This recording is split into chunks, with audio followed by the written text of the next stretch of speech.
TikTok, it's time to rock, ladies and gentlemen. As usual, it's the Sunday show on Sunday.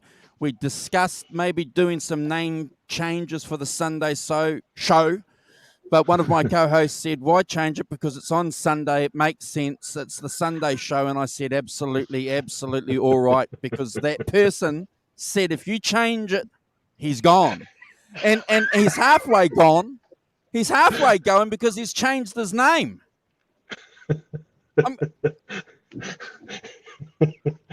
This week and this week only. Can I present to you, ladies and gentlemen, in the hot seat all the way from the UK, a guy called Nelson. He's going to tell us why he's called Nelson, because I've got no idea. And I'm sure Brad's got no bloody idea either. So, Brad, brother, how are you? Good. Good to see you guys. Awesome. Now, come on, spill the beans. What's Nelson? Who's Nelson? What's going on? Well, if you're a fan of the Travelling Wilburys, you will know that the Travelling Wilburys were Bob Dylan, Tom Petty, Jeff Lynne, George Harrison, and Roy Orbison. And in the Travelling Wilburys, they had pseudonyms.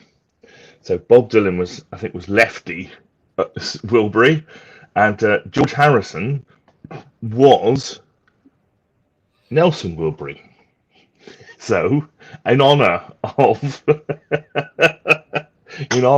the mighty George Harrison, I am, for this week and this week only, Nelson Wilbury.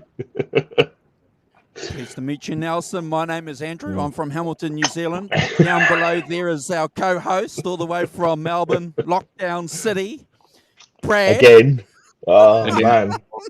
Still. I hope you're all right. Blimey. Must be getting wearing by now. It is wearing.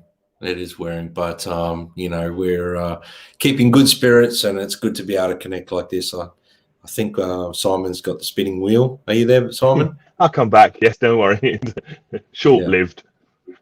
So, yeah, it's to answer your question, yeah, it is a bit tiring, but, all of Australia is under the same sort of thing at the moment. So, but, it's good that we can do these shows and connect, and that's a blessing. It's great. I'm grateful for that. Awesome. Hey, guys, this We're is here. shout-out time. We're all back to normal, in spite of it all. To our channel, and there it is there. That's the statistics, guys, for last month. 48 new subscribers. We've got plenty of views and plenty of minutes watched. That's pretty good for our small little channel, guys. Yeah. We're very proud of that. That's a good month, that is. We're doing all right. We do all right here on this small but mighty little channel we've got going here. Awesome. I'm looking forward to I think this could be maybe part 1 of 2, maybe 3. It depends how long the roads are that we go off on these shows. But I'm going to just quickly say that it's a pleasure to be here with Simon and with Brad, because I know that the hard work that you guys put into preparing for the show, it's always a pleasure to catch up with you guys. Mm-hmm. I'm going to ask Brad to do a special shout out, and then the rock professor's going to say hello to the few cats in the chat, and then we'll get cracking, guys. What do you think? Sounds like a plan to me. Absolutely, yeah. Shouts out to Warren, our good friend Warren, our good friend of the channel. All the health and wealth and blessings to you, mate. And we sending you all the positive energy. So, get well, brother. And we look forward to seeing you back on the show. I hope you're watching these back I hope you're getting the opportunity to watch these back because we want these vibes coming straight to you, brother. So get well, please. Please get well. I'm trying to crack a few jokes in place of Warren because we know that he's always a little bit funny in the chat, but we've got a few of these other rat bags in the chat cracking a few jokes, so that keeps a smile on our faces, doesn't it? So, but yeah, come back, Warren. Come back and, put some big smiles on our face. Yeah, join the faces. Yep. Yeah. So, anyway, let's say good morning to the people in the chat. Keith Campbell. And Nelson as well. Nelson Rodriguez, he was here. Cool Music Tech. Good morning, Cool Music Tech. And Ellen Borisheim. Morning, Ellen. And Teresa. Morning, Teresa. And Tim Thomas. That's all I've got so far. And we've got 12 people watching. So say hi, guys, if you haven't said hi already. So we can say hi back. Yeah, dive in, say hi. We've got a Johnny Bean raid as well, have we? He hasn't appeared on my chat yet. Hey, Johnny. Johnny. Awesome. Thank you guys for joining us. It's always a pleasure to have you guys and Arvin, Deja Voodoo. Oh man, really, really cool to have you guys hang out with us. We really appreciate it. If you guys are watching this channel on a replay, and a few of you cats do, on the bottom there, we've got some Instagram accounts, and it's really important too. I keep highlighting this, but you need to keep up to date with what we do here on the channel with our Instagram accounts. You'll see Brad coming up. You'll see Simon. You'll see the Rev. Also Michael, another good friend of the channel, and Hoss.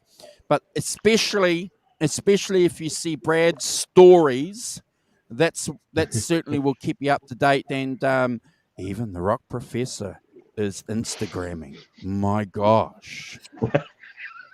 I am so hopeless at it. It makes me so cross. You feel it. You'd laugh your socks off. My inadequacies with my fury at Instagram when it doesn't do what I want. And I do stupid things like, why does it? I laugh at my own ineptitude of, clearly Instagram has defeated me utterly. I'm going to tell you something. I get surprised when I see a Simon Instagram. It's like, oh, I spilled my morning coffee. Oh, it's Simon. I am just hopeless. It's really funny. You always say you get this kind of mind about what you want to do, and you go share, and then it doesn't. You go, well, why don't you? I just want to do this, and it's like, why haven't I got the option to do this? Oh dear, God! And then I'm like left high and dry with my own stupidity. Oh my God! Oh well, oh my God. There we are. I've now got to. Can we say good morning to Crappy Luxury, Tim Thomas, and Arvin, of course. Morning, Arvin. Deja Voodoo, and Brad Cook, and Johnny Bean as well. Brad's here. Brad's here, yeah. He's in two places at once. It's magic.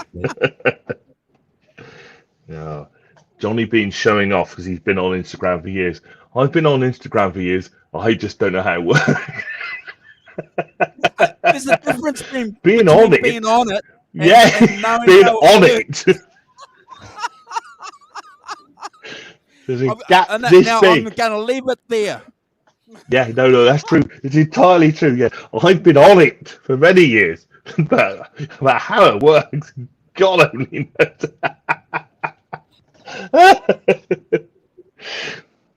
You would laugh, the idiocy.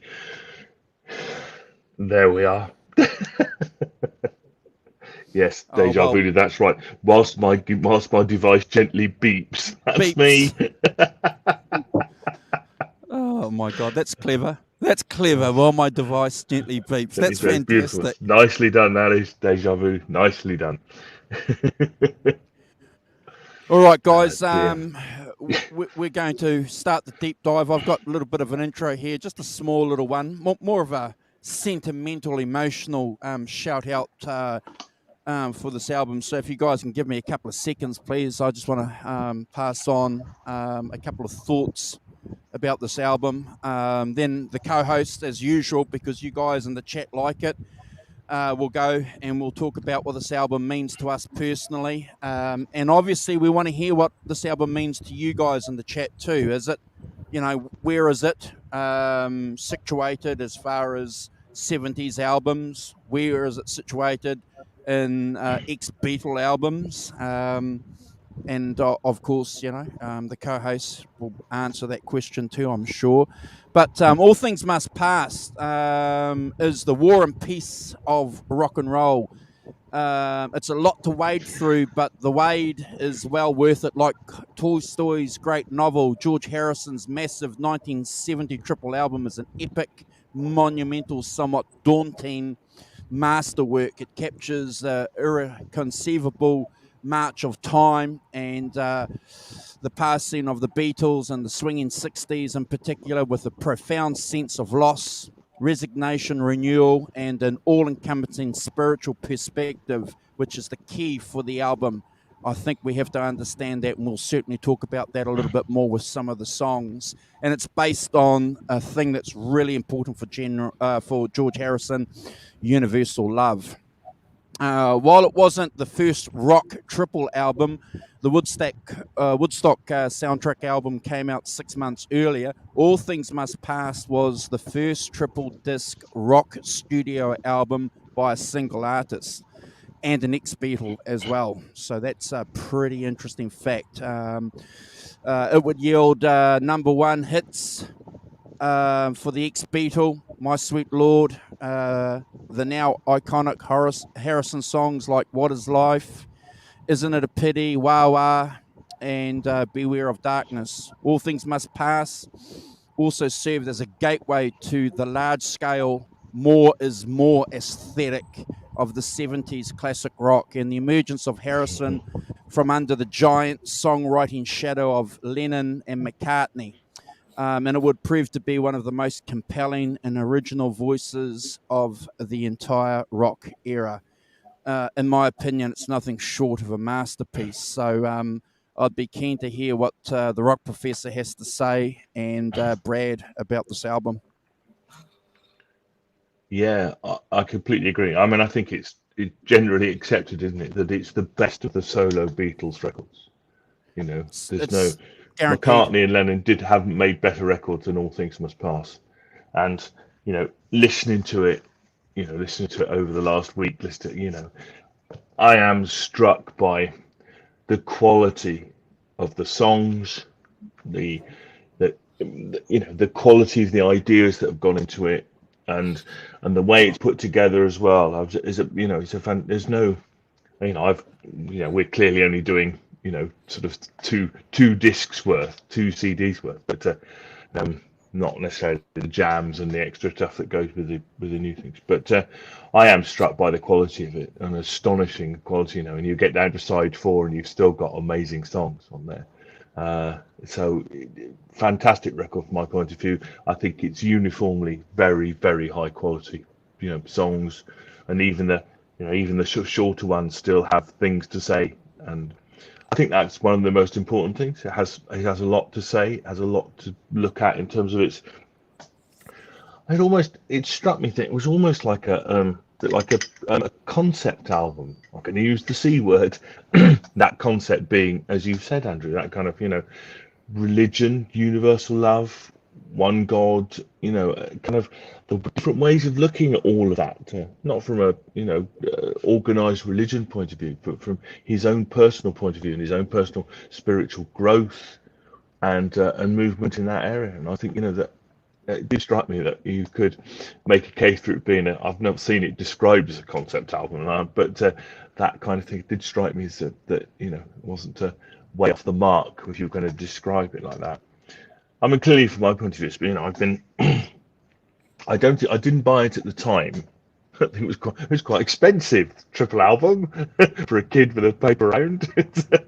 Oh, that was one of my questions I was going to ask you. So, did you line up to buy it? So you didn't get it at the time. I didn't line up to buy it. No, okay. I didn't. It's not as a thing. I got it later, but when I could afford it, I think is. Because I mean, as I said on here before, and I've shown on here before, a gig. You went to a gig, it was like 75p, and this album would have been, I don't know, £3 or £4 probably. It's quite a lot. It's like 5 gigs, that's a month's money in gig terms. So I don't think. So I didn't listen to all of it until a lot later. Heard it later, but I caught up with it later. But clearly, My Sweet Lord and things like that were all over the radio, and other tracks too. And I know some of the Dylan stuff on here as well. So familiarity completely with it. But yeah, one of the great records. I think it's one of the great records and the best. Steve Anderson. So off you go, Brad. Yeah, well, I don't know how to follow you two giants after that little introduction. You guys have just blown me away with that. So, I mean, for me, I think it's a work of art by George Harrison, and it proves he was a powerhouse in his own right.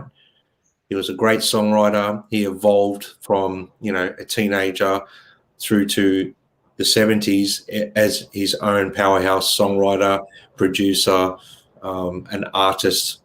He created pictures, colors, everything in his music. For me, when I listen to it, it's delicate, it's beautiful, it's harmonious. There's, what I'm saying is there's a lot of gratitude in his music. There's that universal love. That there's so many aspects of his music that's beautiful and resonates with me on so many levels. But for me, George Harrison became one of my favorite Beatles later. I'm a massive Beatle fan, as you all know. And for me, George Harrison just started to shine in the later years. He was always held back by, obviously, the giants that he worked with. He was never given the opportunity. And this was like his freedom. And you can really hear him blossom. He's just let go. He's allowed to be who he is. And for me, without a doubt, the best debut album from an ex-Beatle. And I have to say, pretty much most of George Harrison's solo work it shines. There's not a lot of stuff that for me with George Harrison's solo ex-Beatle work that doesn't shine. But this album in particular, even George Harrison notably loved this record. So for me, I remember the very first time I heard this album, I was sitting in my friend's sunroom where we used to play pool. We were listening to his brother brought the album over. My mate Luke Foley, his name is, and we used to just sit there and listen to it from start to finish. We'd listen to the whole thing, 3 albums, and it's like an experience. It was something that, for me, I could hear elements of Abbey Road in there.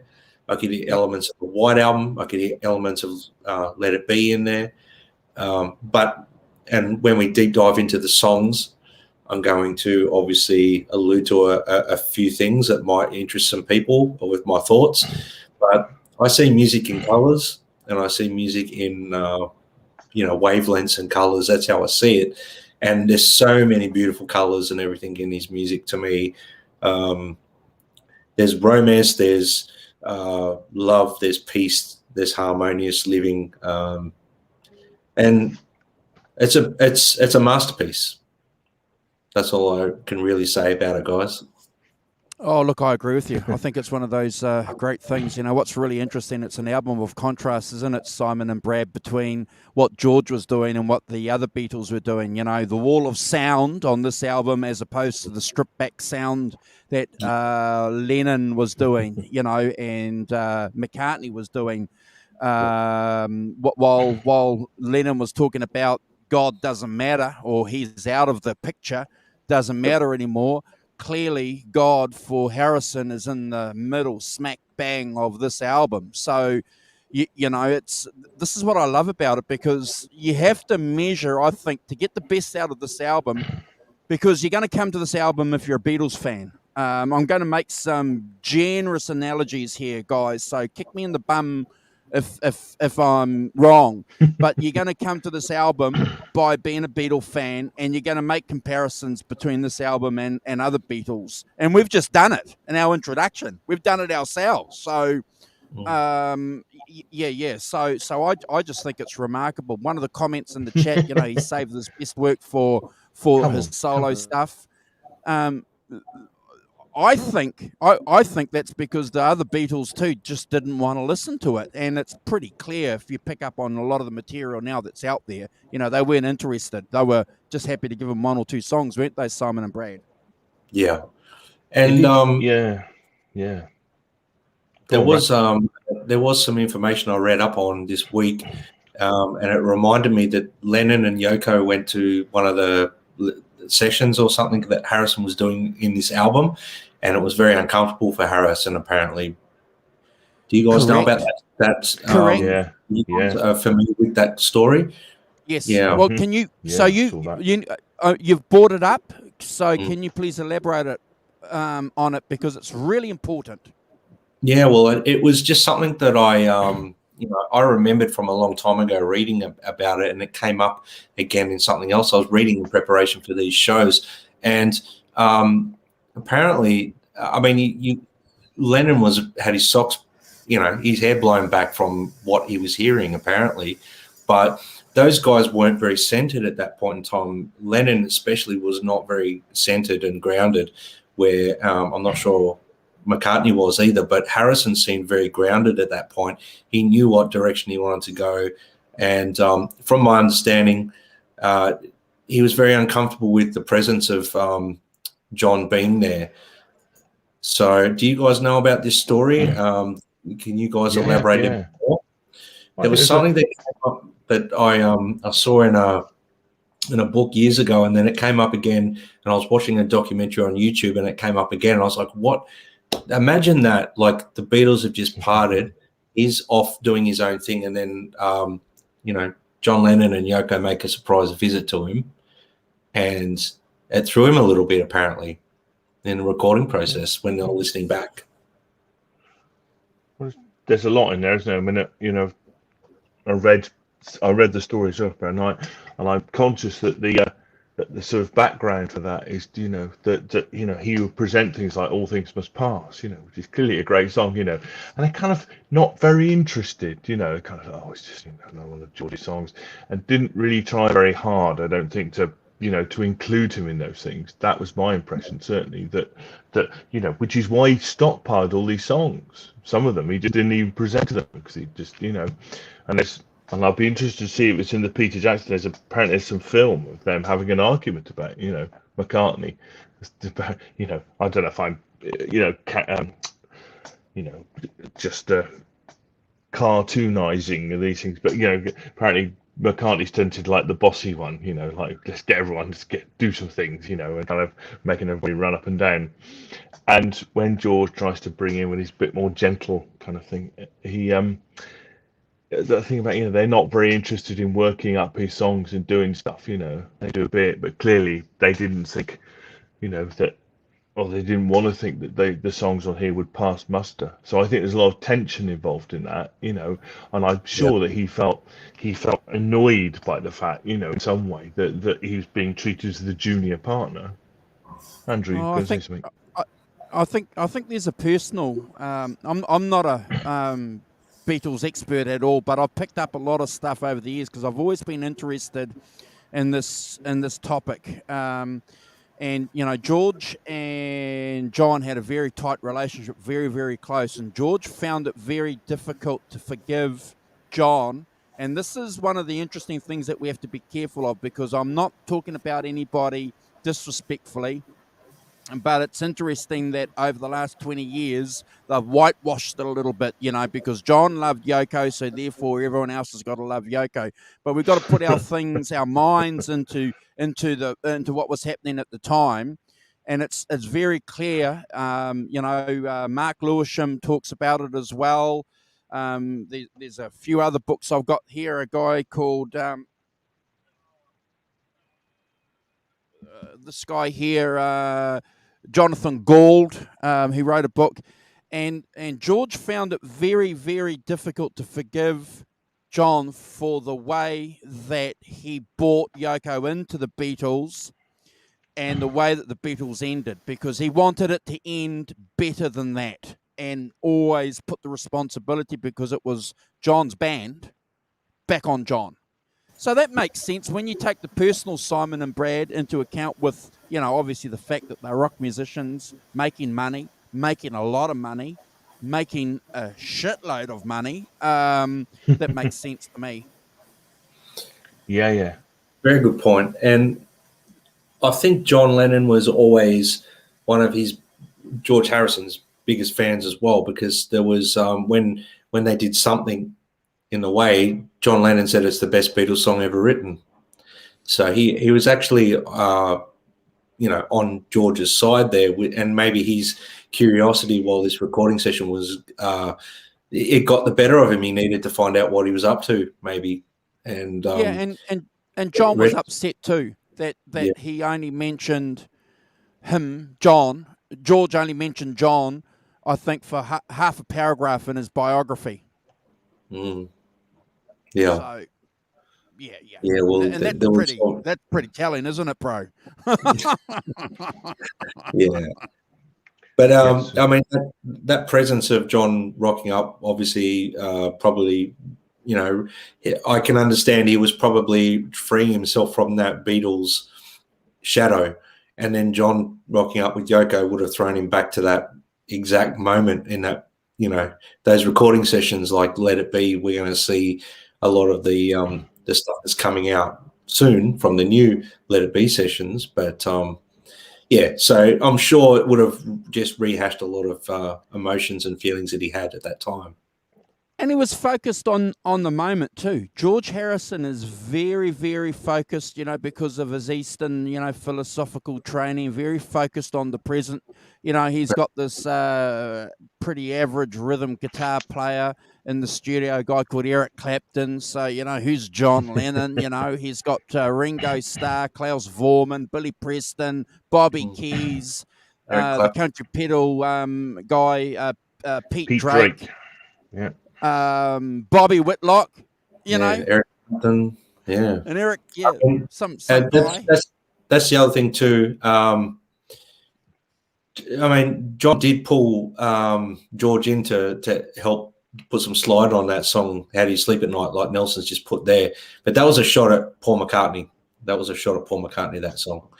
But so in all things, in all fairness, the songs which, when we get to the rankings, which I've got in my notes, the songs that Ringo plays on, he brings you got half the Beatles playing on the song then. And it brings a Beatles element to that song, which I'll allude to when we get to those songs. For me anyway, I can hear that Beatles element there, even though he's stepping away from it. And you brought up a very valid point, Andrew, that with his Eastern philosophy and everything, the way he thought, the present moment was all that mattered to him. Wasn't the past, wasn't the future, was just that moment.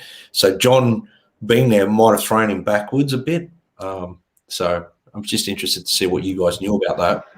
Makes sense. Well, I think makes perfect sense. Sense. It does make sense, doesn't it? And the breakup was clearly very difficult for them all, George, and the thing you've done the last since 1961 or whatever it is, you've been in a band with these four guys, you've been through Hamburg and all of that madness.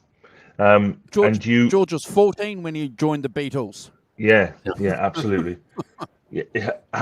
See, and you've been through all of that, and then to see it kind of blowing up in your face, and the people you count as your friends, the people you've done more stuff than anything else, you've experienced more things than anything else, kind of drifting away, the gang breaks up, sort of thing. Must have been really hard for all of them. Yeah. But from our perspective here, particularly George, he's the youngest one.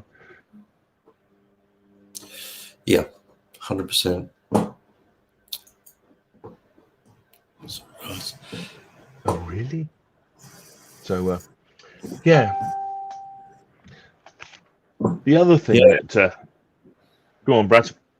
No, that's all right. I just thought we had a bit of a lag happening, but no, that's fine. No, we did. No, we did. Yes, I've got the spinning wheels of doom again. Yeah, it's your fault, Simon. It's your fault. Gonna go beat the hamster. Pedal faster. Yeah, pedal faster. So, I'm going to ask you guys a question. I know we've had our little opening spiel of the record, but when listening back to this album this last week, well, I've been listening to it for a bit longer, last couple of weeks in preparation for these epic shows that we've got to do. What was your opinion of the music that he was writing in comparison to, say, the stuff he wrote on Abbey Road? Did you see similarities there? Did you see, like, obviously because he's got freedom to do his own thing with his own solo project, did you guys pick that up, or was that just, I mean, for me, I'll let you guys know, I picked up, it was almost like a continuation for him with that style of music, what he was doing. Did you guys pick that up, or is that just me? No, that's right. I think that it's a continuation of what he was doing, and the interesting chord change.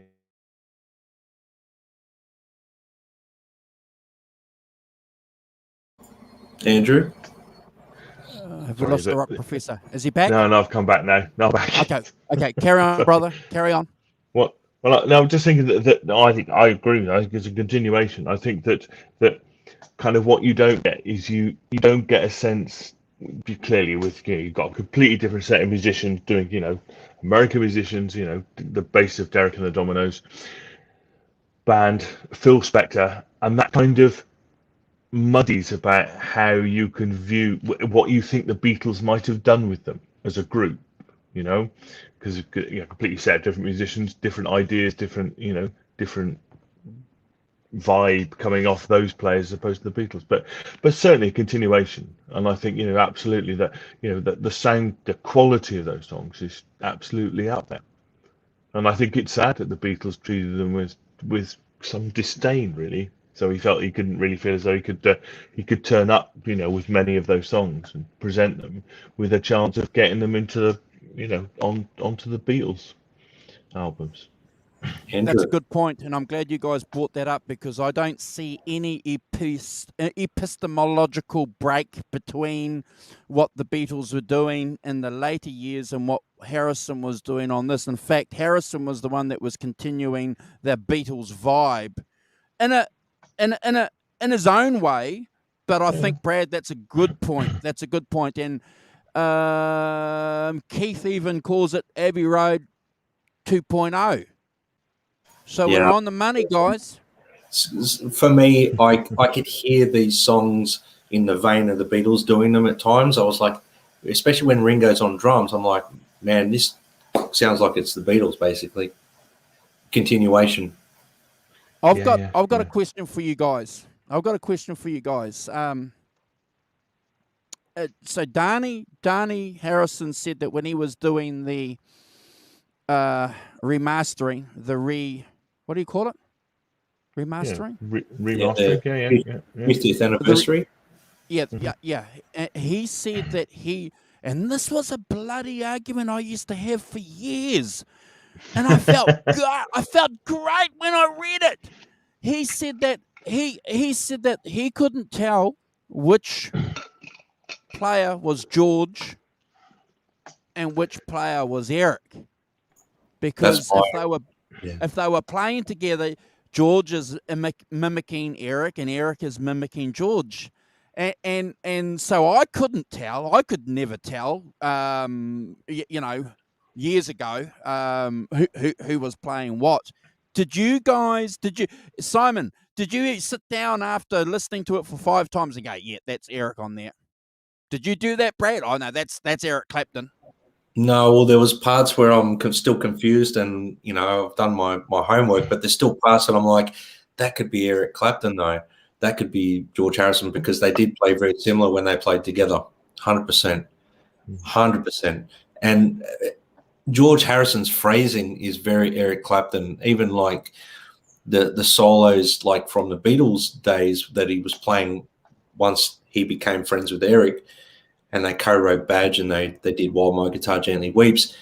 George's playing started to evolve, especially when he got back into playing guitar after he, learning all Indian instruments and stuff. Then he delved back into the guitar and learned slide, and this album becomes George's voice or signature guitar playing sound, in my opinion. But when Eric and George are playing together, I have trouble picking or distinguishing who's who sometimes, a lot of the time. Yeah. Simon, what about you? So I'll let you guys into a secret after Simon gives us his opinion. Yeah, I have tremendous difficulty picking out who's who. Especially, of course, the other guitar player on here is Peter Frampton. He does some stuff on here as well. So there's like at least 3 guitar players, possibly more. But you're right. That thing about George and Eric, I think coming very close together, and whilst they're working together, bouncing off each other, and clearly the interesting part to me is they both have been influenced by the same thing. And one of the influences on this album, we could talk about it more detail, is, well, one each other, but 2, Bob Dylan, the Basement Tapes, the band, that Americana thing, that that Clapton was really keen on post,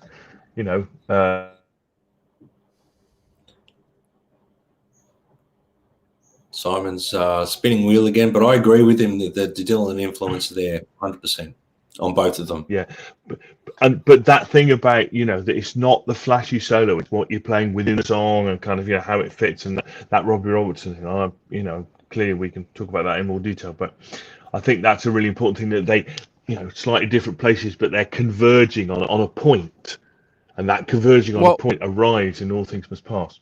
Go on, Andrew. Well, you've made a good point there, Simon. So if people aren't aware of this, Harrison hung out with Dylan in upstate New York there when the Beatles were imploding. And so George saw the way that the band was interacting with Dylan, and how they were writing and how they were crafting.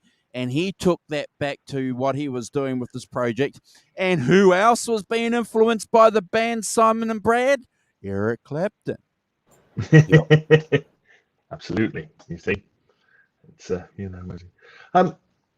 Just as a digress, but it did occur to me. I saw that Danny Harrison interview as well. It's online. It did strike me that we ought possibly to say something about the the different versions versus the other versions, and the sound quality and the perceived whatevers of which there seems to be a tremendous furor, which I'd like to kind of address in some way. I think that one of the interesting things in this interview with Danny Harrison was saying that for instance, and we talk about it a lot on here, this is a 24-track recording. So they've done bouncing down. So there's a lot of, say, reverb. They talk about, Philspector putting reverb on everything. You can't take the reverb off because it's on bounce down tracks, and you can't take it off. Therefore, you're do you know what? I think that the difference in the mixes is a complete red herring. Myself, I've come to the conclusion. I've listened to both. It's the original. I've got the two. This is the 2001 version, and I listened to the latest ones. And they're a bit different. They are absolutely a bit different. But you know what? I didn't care about it after about 10 minutes. I didn't care a blind thing about it. What I cared about was the quality of the songs. Yeah, the quality of the songs was the thing. I like the 2020 or the 2021. The new one is fine. The 21 is fine. It's got a bit more bass and a bit more thing. I get that, and I think that what, if you're mixing it not for me, but if you're mixing it for a more modern audience, that thing about, and I'm sure Brad, you're aware of this, that thing about the bass has gradually come. You go to a live gig and they'll mix the bass quite really up, don't they? It's quite bass heavy. So I can see from a modern ear point of view that's what you do. You mix the bass up and you bring it up. Yeah. But as I say, after 10 minutes, the quality of the songs is what, and the way they're written and the way that they're played really overtook any serious thoughts I had about about whether the difference in the bass was here or there or whatever, you know. As I said, I did do a bit of going back and forth. Then I thought this is But they just a had to red do that, herring. though, Simon and Brad. And I just want to just link a comment on what you said there, Simon, because I agree with you. I read and saw the controversial videos too, and I've listened to the latest one. I've done ABN as well, and I think the latest one is fantastic. But the reason why they had to put bass in, and Brad's going to back us up on this, he bloody better.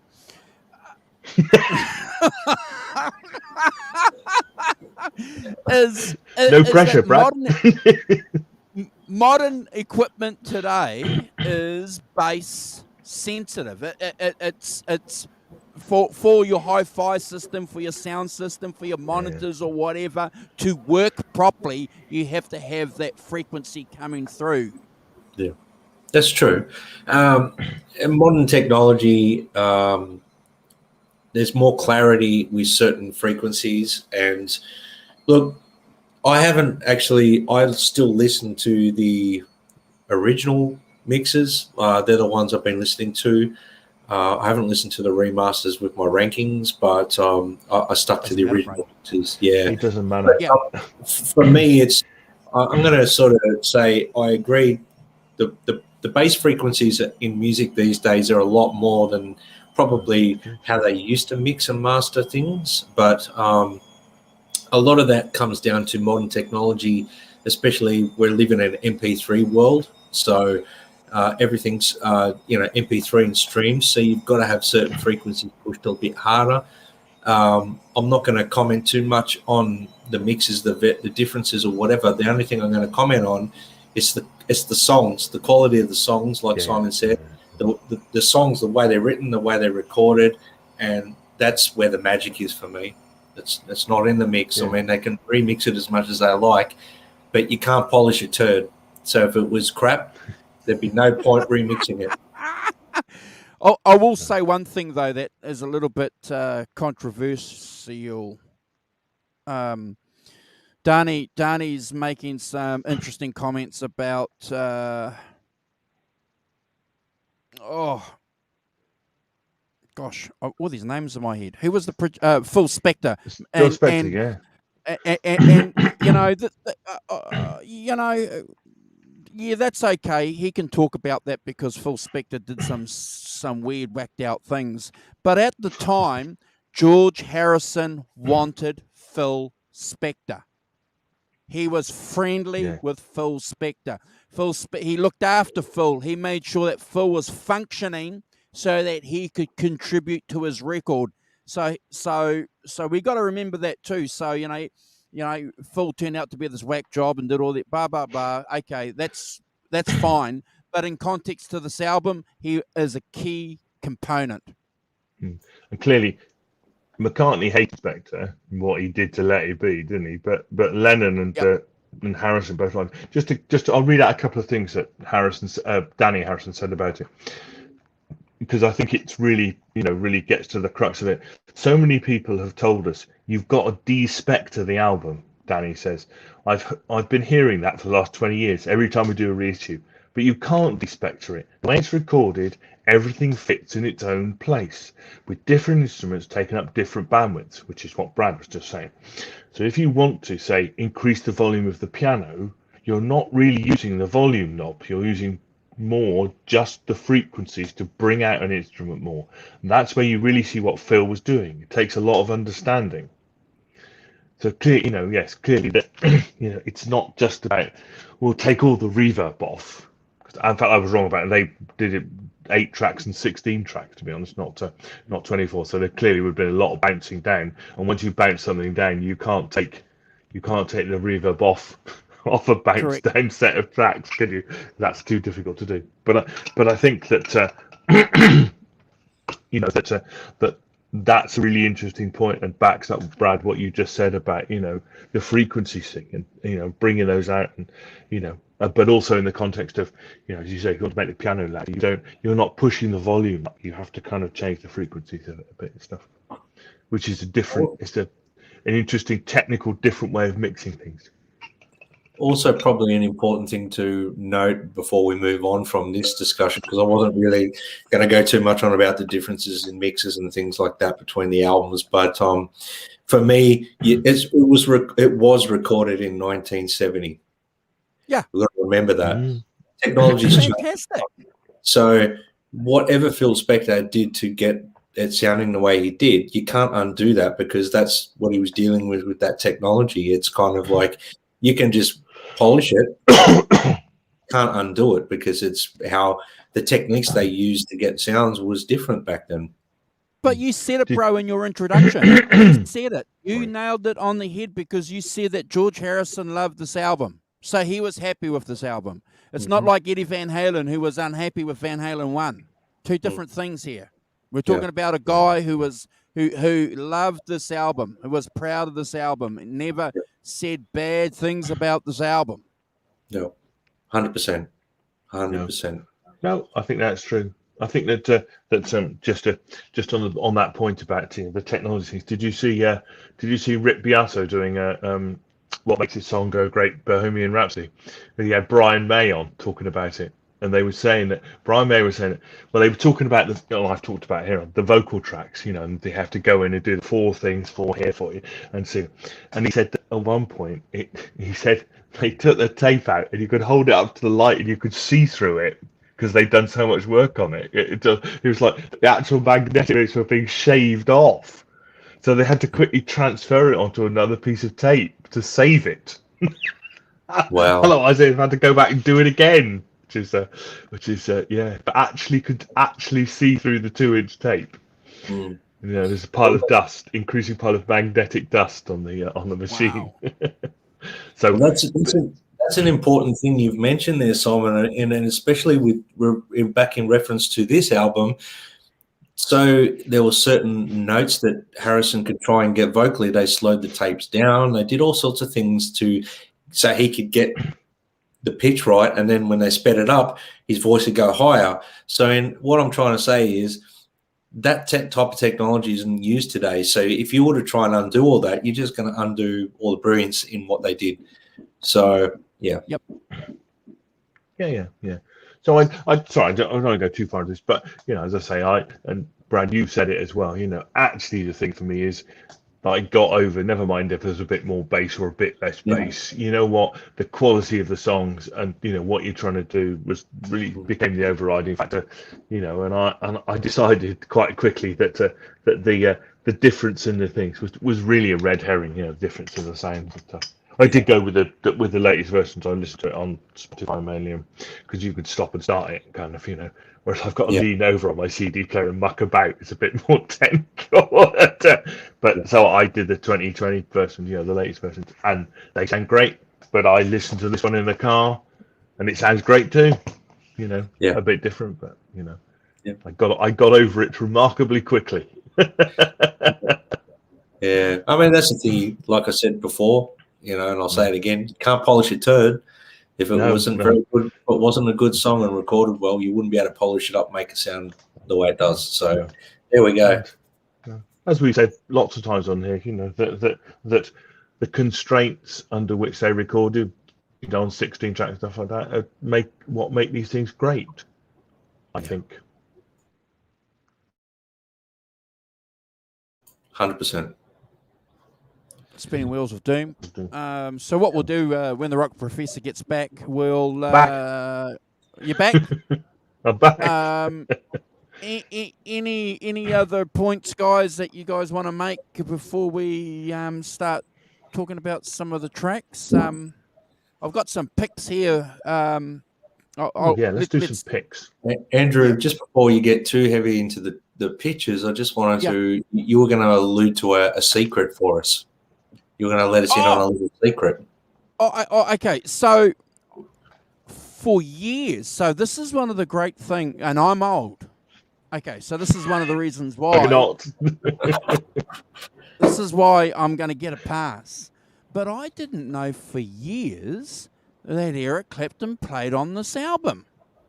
I didn't. I reckon I was listening to this album. I discovered this album when I was about 17, and I reckon it was in I was in probably my mid-20s where oh my gosh, it's Eric Clapton. Really? I can't. Did not say so. Did not say so on the sleeve. I never picked it up, and I'm telling you, yes, I'm bearing my soul to my co-hosts and everybody in the chat. For a person who sits here and says that we used to scan records and read sleeves and get magnifying glasses out and try and decipher symbols and all these kind of things, I missed that. Sorry. It's all right. How funny. Yeah. It's I have to agree, though, before we go too heavy into the songs and things like that, some of the guitar playing that you would think would be Eric Clapton, it's actually George Harrison and vice versa. So, yeah. Definitely. And that just backs up what you were saying there. You wouldn't know that Eric Clapton. But it got worse. But it got worse, Bragg, because then I spent the rest of my life trying to work out who played who. Yeah. And by then it was too late. Yes. Yeah.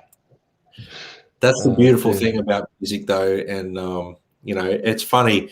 They shared styles. They shared a friendship, and we won't go into it too much, but they seem to share women a bit too. Let's go on. Move on. Oh, look at that. Oh. Family show. Family show. I took it to the gutter. Take it to the gutter press level. Tisk. Let's tell just him off, sir. Tell him off. Yeah, I'll time out. Take it. So, yeah. Reducing this marvelous work of art. No, I don't want to do that. I didn't want to take it to the we'll move on. No, it's fine. It has some of it has bearing on the songs and stuff, aren't there? So yeah. it's certainly worthy of a mention for sure. 100%. If only so we can tease you, Brad. So, Andrew, you were going to show some pictures, man. I'm really looking forward to seeing what you've put together. Yeah, so what we're going to do, guys, is we just got a couple of mood pictures here to flick through.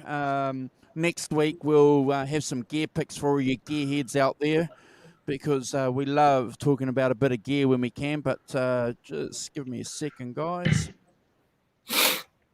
So there he is there.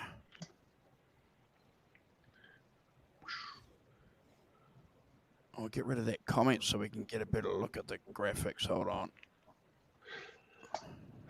So that's in his meditation tower. A meditation tower.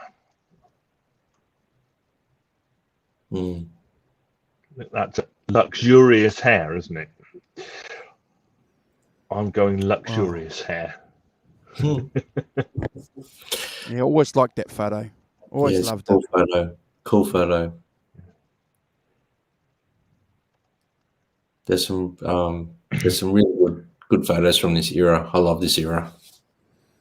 So I've included the Hare Krishnas that were really important to George around this era. Simon and Brad will know that he recorded a charity album song for them as well. So before they came in and provided backing for one song, one little ditty that we'll talk a little bit about. And did he help them buy a house? Yeah. He did, didn't he? Yeah. And so this is a photo of George in '69 when he's playing with Delaney and Bonnie, but more importantly, he's playing with Eric. So, and Bobby Whitlock. So they're establishing, and we'll talk more about Bobby next week. because he's a key ingredient. We can't throw everything into this intro, but I just think it's really important that we just talk about the fact that music, and Brad and Simon and everyone else in the chat who plays guitars and plays music and knows exactly, friendship's really important. You got to be able to, when you get to a gig, it's got to work, doesn't it, guys? And if you guys have something, if you got a tightness there or a connection, the music's going to be better, isn't it? Chemistry, when chemistry is not something that grows on trees. You just can't go and play with musicians and you automatically got chemistry. It doesn't happen every day. It's a miracle sometimes to actually find someone that you can connect with and form chemistry with.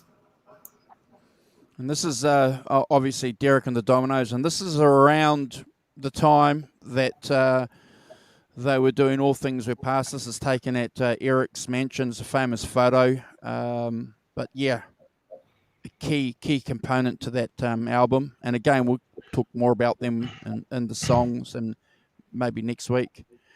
Yeah. The album cover. Yep.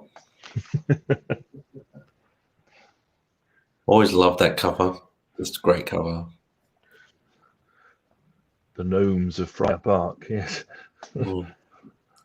So, Simon, for our North American friends, maybe you'd like to describe the boots that he's wearing. You guys have got a special word those are called you guys call them. Wellingtons. Wellies. Yes. They are basically rubber covered boots, which we use for gardening, farming. Everyone's got a pair of wellies, which you go out and walk around the muddy fields or muddy lanes or whatever. Yeah, they're called wellies. And every person should have a pair of wellies. I don't know. Do they have these? Yes, thank you, Keith. Yeah. What do you have in America? What do they have in America? What do you have in New Zealand and Australia? Do you have wellies? No. So here in New Zealand, we've got fish and chips, but we call them gum boots. We've got fish and chips that we got from our European English forebears, which is great. But no, we call them gum boots. Yeah, that's what we call them. We've actually got Ugg boots, which are sheep-lined boots.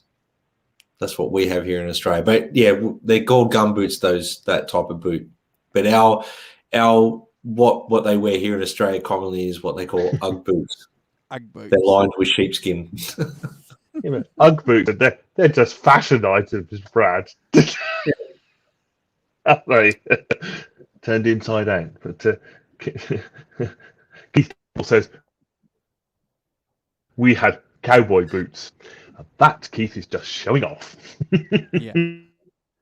So this is a photograph of George, obviously, and there's Philspector there, and there's a really interesting instrument that Simon will probably talk about in some of the songs that he has a close connection to. Yep. That's really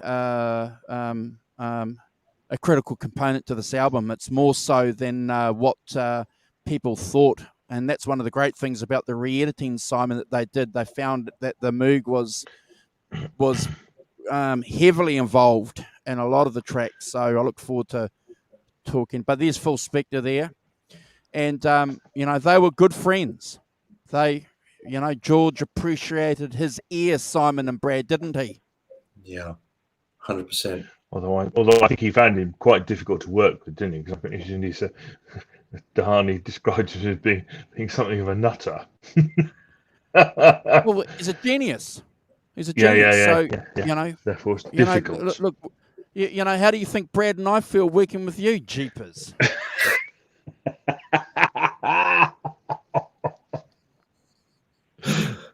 Oh, thank you so much. As for that. Thank you, no problem. And there's George in the studio too, around, playing a Gibson Dove. Yeah. I don't know who that dude is. Who's that? I don't know who that is. I know. I think that's a Hare Krishna there. Yeah, or someone with a bad hairdo. I think they might be blow-ins, Andrew. They're just blow-ins. I call them blow-ins. People hang around the studio. Yeah. Apple scruff, maybe. Or they could be what's he called? The guy who did the orchestrations, John Barr. I can't remember his name. You're right. So I many think you're names right. on this, aren't there? Could be him, couldn't it? I think you're right. I think that might be John Leckie, the tape operator. Oh, it's John Leckie, was it? Oh, yeah. It could be. But yeah, so It could be John Leckie, yeah. just some basic, because we like looking at photos, guys, don't we? On this show. But yeah, we'll get some more next week. Flick through. Yeah. We've got Brad to thank for this habit that we do. Thank you, brother. It's a good habit. That's a good habit. Nothing wrong with this habit. Yeah, John Leckie. Yeah. No, great. Thanks for showing those photos, Andrew. It certainly sets a mood, and people get a visual to what we're going on about when we go through the rankings. It's good. Arvin thinks it's Bobby Whitlock. I don't think that is Bobby Whitlock. No, that's not Bobby. It's not. No, 100% Arvin, not Bobby. They are unequivocal.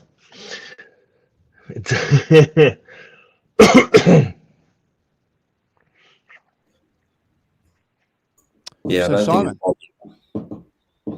So, shall we begin with ranking the tracks? Shall we get into it?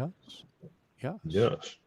So, track one is side one. I'd Have You Anytime, which is a song written with Bob Dylan, and is the opening track.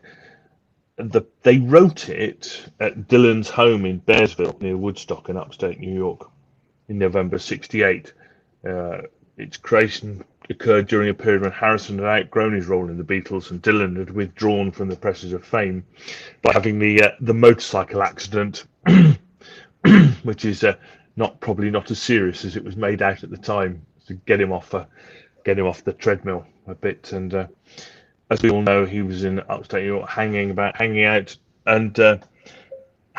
with the band, and producing the basement tapes, recording that which was literally in the basement of a big pink house that Garth Hudson, the keyboard player with the band, set up with a little 4-track tape recorder, and they sat around and they made songs. Because one of the things about the music industry then was that, especially Dylan, but others too, was that basically they record songs for music publishers, so the music publishers could then hawk them around other artists. So so they needed songs. So some of these songs, like the Mighty Quinn, stuff like that, Mantra Band did the Mighty Quinn, Wheels on Fire, Julie Driscoll, Brian Auger-Trinity. So some of these songs went off to be recorded by other people, but clearly they had a demo of how they went, done by the band and done by the thing. So Harrison had a chance to sort of hang out here, and I think that, as we alluded to earlier, one of the interesting things is that that he then links up with Eric Clapton, who's also been heavily influenced by the band. This kind of integrated music playing, pulling it all together. So there's not much less flash solos and stuff like that. It's all about the song, and all about producing a song, and not about I'm going to do a 10-minute solo in the middle kind of thing. And which is very much that thing about from the band and music from Big Pink.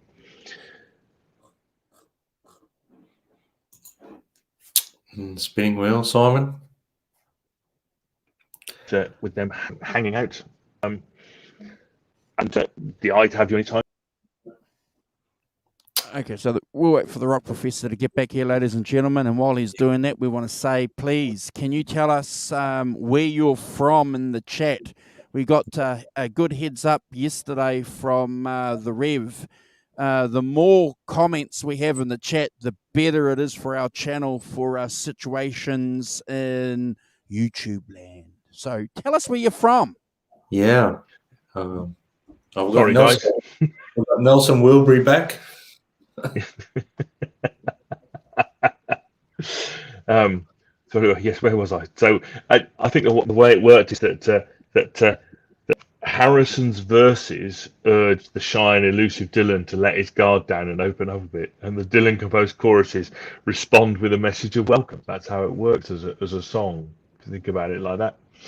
So Harrison did the verses and Dylan did the chorus, kind of thing. But, I'd say that it's a fairly gentle ballad. So it goes against the pop convention of the time for an album opener. But in many ways it sets the tone for the album musically, and what they were going to be doing on it and how it was going to be put together. It's lovely kind of strummed guitars, bass and drums. I think brushes. I think on the drums. I think probably, and a slide melody. I don't know whether that's played by Clapton. I thought it might have been, but I was having like you. I was having difficulty working out who was who, so I went with that. And I think that giving it that it's a conversation between Dylan and Harrison. It's a fantastically beautiful opener. I think exquisite kind of parts in that. I think Clapton's solos and all those slide bits are beautifully done. Heartfelt singing. It's a 10 out of 10 for me. Never a skip, and I think a lovely opener to the album. Sets the tone. You know what I'm like about setting the tone. Yeah.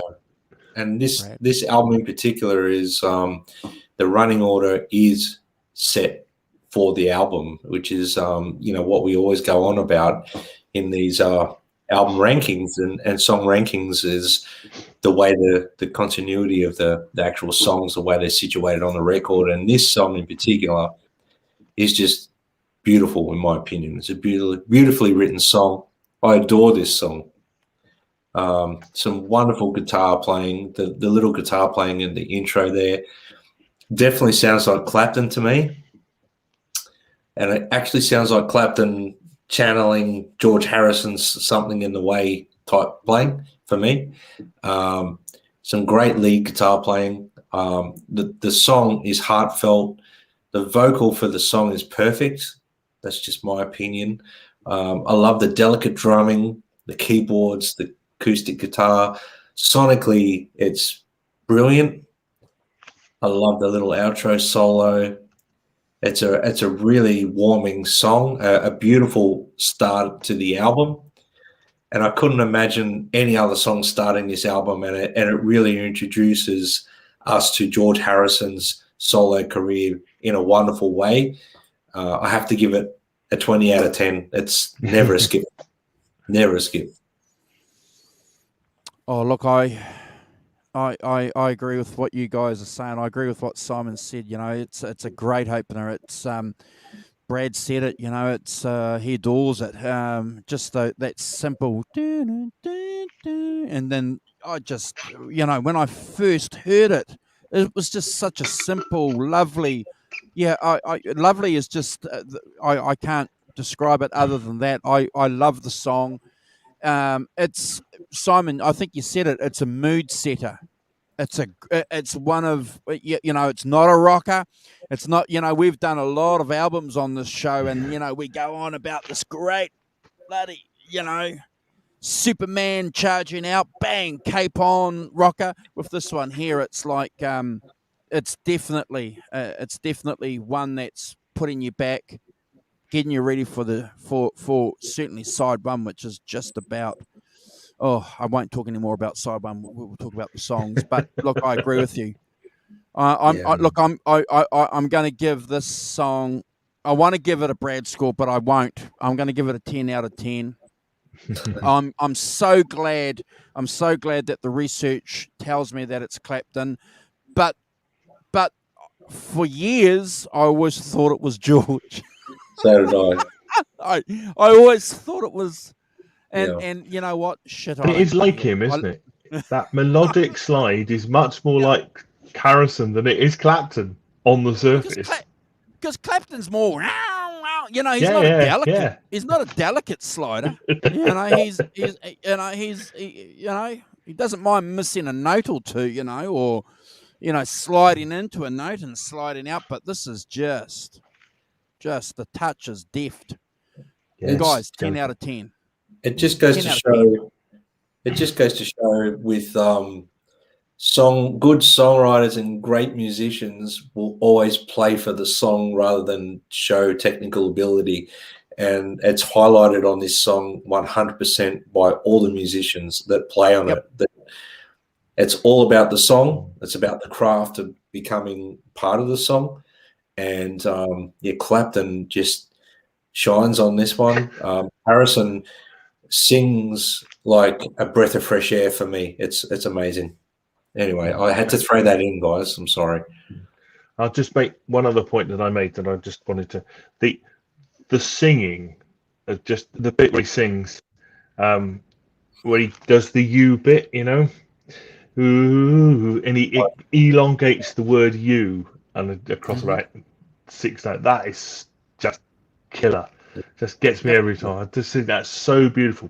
He does that "you" and he does "heart," doesn't he, as well? He does it like that as well. That kind of up and down melody does. It's just, that's having the confidence to do that, I think, and pull it off. He's got a great voice, by the way, Harrison. Oh yeah, I love his voice. Well, it's not like Mr. Rock and Roll voice, but it suits these. That's kind of, has a kind of a vulnerability to it that I think is really, that suits these songs perfectly as well. But yeah, I just like pick that out as one of my favourite bits of singing. That's one of my favourite bits of singing on any record. That is just wonderful. Can I ask you, fine gentlemen, did you guys get goosebumps listening to this again? Yeah. I get goosebumps every time I listen to it. And and those are the things that give me the goosebumps. That that gives me the goosebumps. Absolutely. Yeah. Oh yeah. That's what's special about these records. They still, I'm of an age where they still give me the goosebumps. Absolutely beautiful, marvelous. Yeah. So, track two, a minor little song called "My Sweet Lord." Brad's put himself in timeout already. So, I think everyone knows about My Sweet Lord. Harrison wrote My Sweet Lord in praise of the Hindu god Krishna, while intending the lyrics as a call to abandon religious sectarianism through his blending of the Hebrew word Alleluia with the chants of Hare Krishna and Vedic prayer. The recording features producer Philspector's wall of sound treatment and heralded the arrival of Harrison's slide guitar technique, which is as musically distinctive as the mark of Zorro, one musical biographer called it. We also have, I think, Billy Preston, Ringo Starr, Eric Clapton, and Badfinger amongst other musicians playing on the record. And clearly it was released and became a huge hit. Apparently, and we all know about the the court case with "He's So Fine" by the Chiffons, but the way it has been told is Harrison began writing "My Sweet Lord" in December '69 when he, Billy Preston, and Eric Clapton were in Copenhagen as guest artists on Delaney and Bonnie's Euro.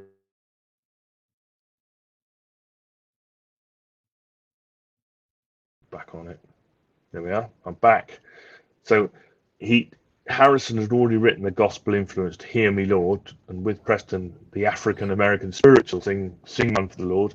He also produced 2 religious-themed hit singles on Beatles' Apple record label. That's the Way God Planned It and the Radha Krishna Temple's Hare Krishna mantra.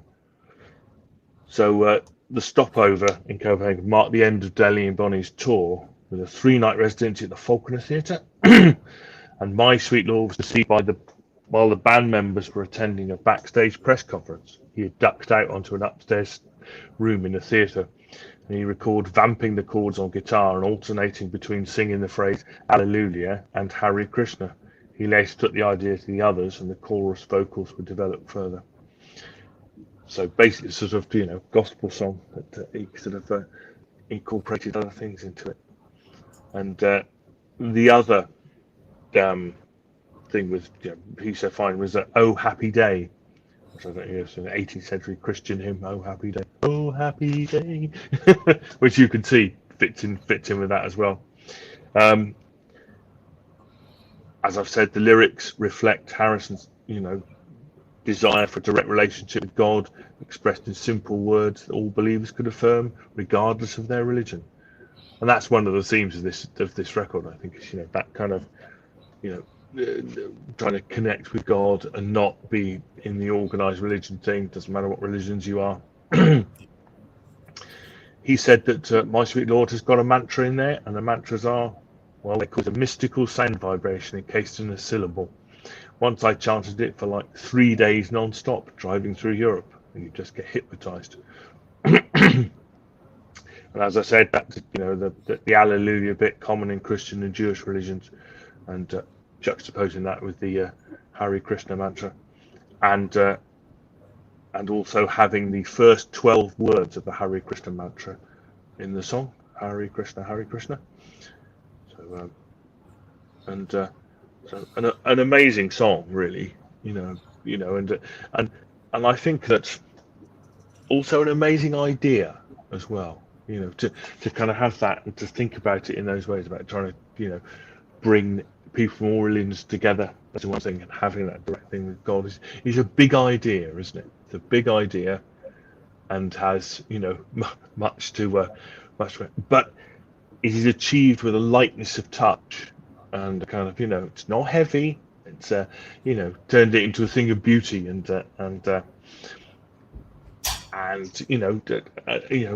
turning into nothing like a simple message, for getting your message across. And I think that he achieves that on this song. I think I love the 12-string guitars at the beginning. 12 and 6-string. I think there's 2 guitars on it, and you've got the verses and then people singing.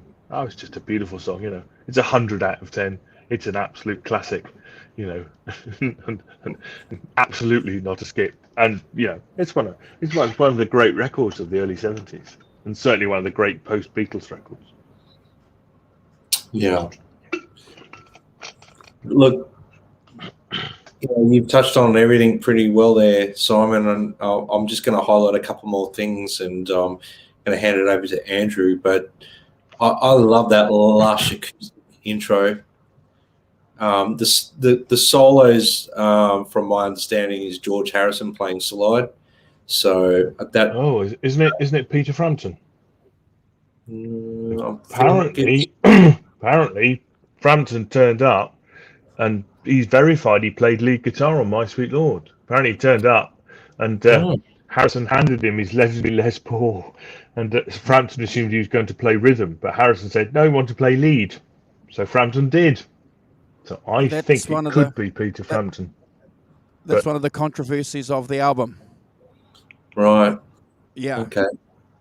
So I guess only those guys would probably know, because I was under the impression that Peter Frampton only played acoustic on it, but possibly. But for me, I love the slide playing on it. The vocals are wonderful. The melody is really catchy. I'm always big on vocal melody in songs, and it's very catchy. It's a feel-good morning song for me. It's something you would put on in the morning to put you in a good frame of mind for the rest of the day. Wonderful ambient keyboard playing, and the harmonies are perfect throughout the song. When Ringo comes in on the drums, I think the whole song lifts. It takes off. It's like an abundant journey of sonic pleasure, I think. That's the easiest way I can put this song. Again, the slide solo is wonderful. I gave it 20 out of 10. It's never a skip for me. Brad's goal. Andrew. Yeah, it's one of the controversies about that album, because Whitlock says Frampton's not there, but other articles relate to it. So, we can dig a little bit more and talk about that a little bit later on some other shows. But, one of the controversies of the album. Look, isn't it amazing if you ever played this on acoustic guitar? You know, My Sweet Lord, A to E minor, A to E minor, A to E minor, then the verse, A to D, and then B minor to D, and then B minor to D, then A to E again, and then the second verse. It's just fantastic. It's a great song to play on the acoustic. One of the first songs that I ever learnt to play all the way through. It's really good. Simon's hit the nail on the head about what the song meant for George Harrison. And, you know, I was a Catholic boy and I used to go to some of my Protestant mates' churches and we would sing the song and I loved it. I love singing the song, you know, when you're 8 years old. It's great. I love it. One point that I want to make, it's hilarious. Bobby Whitlock, because he doesn't know, he's the southern guy, and he doesn't know how to pronounce Guru Vishnu.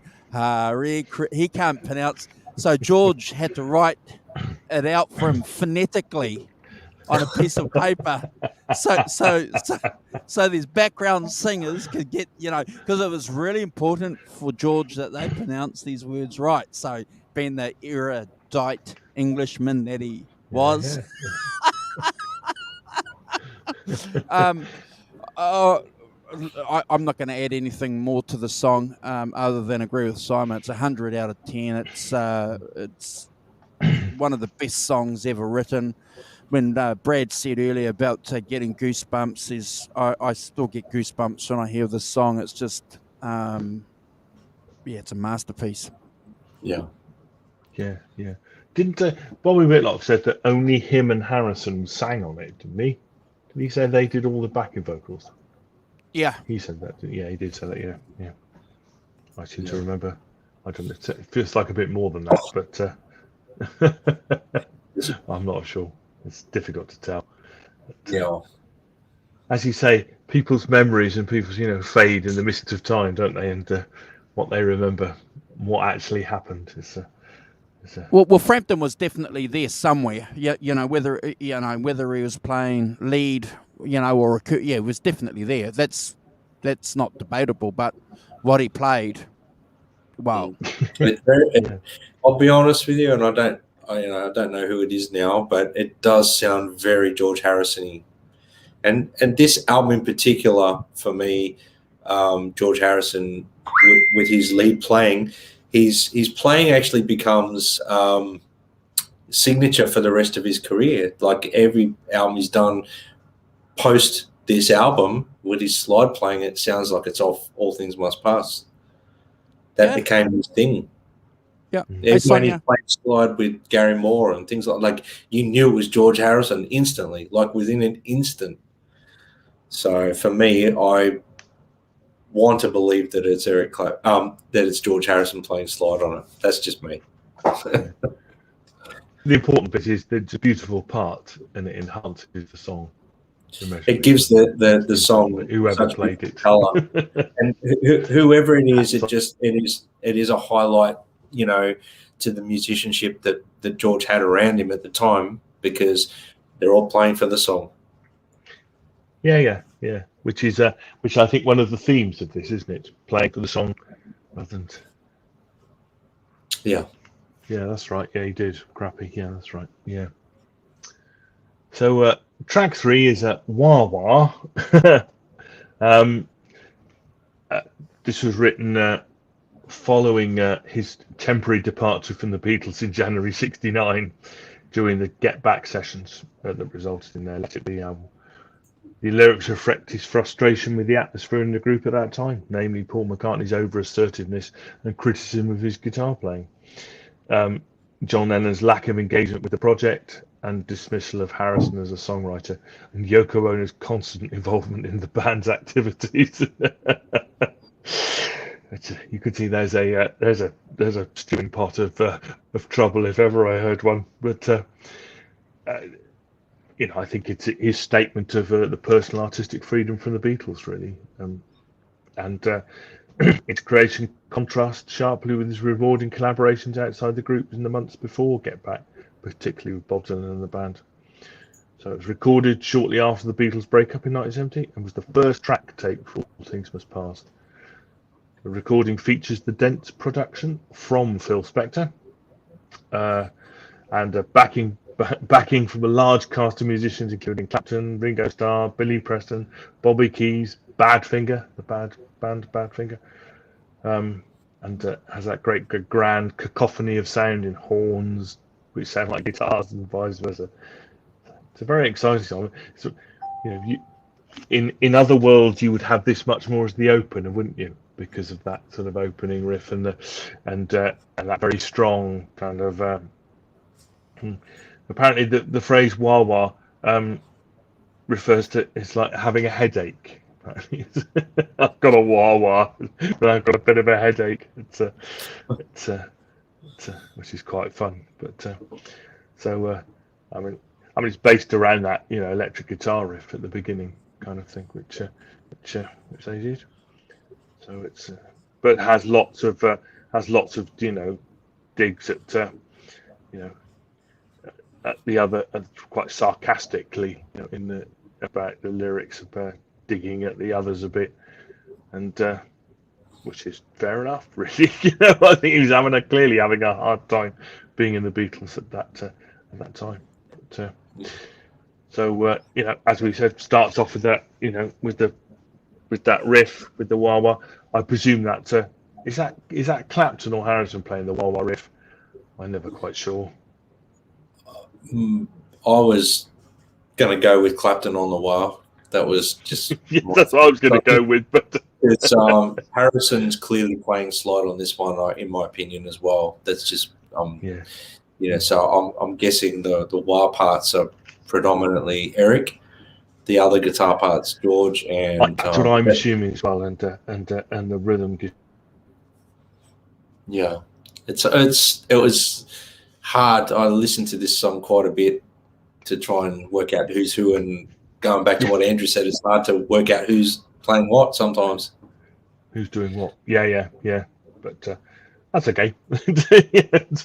Somebody's doing it, and that's the main thing. So, so I love the riff. I think it's a great riff. Really strong opening with it, and then with the horns and stuff. And it's got that big Philspector sound on it. But I think what's interesting to me is that it kind of has some of the songs are not Philspector, very Philspector, more kind of down, and then some of them really are, and they're kind of juxtaposed. To me, there's like the songs that aren't very Spectre-ish, and then there's these big Spectre-ish grand numbers, the sort of not the showstoppers, but the showstoppers in a way, and they seem to have kind of.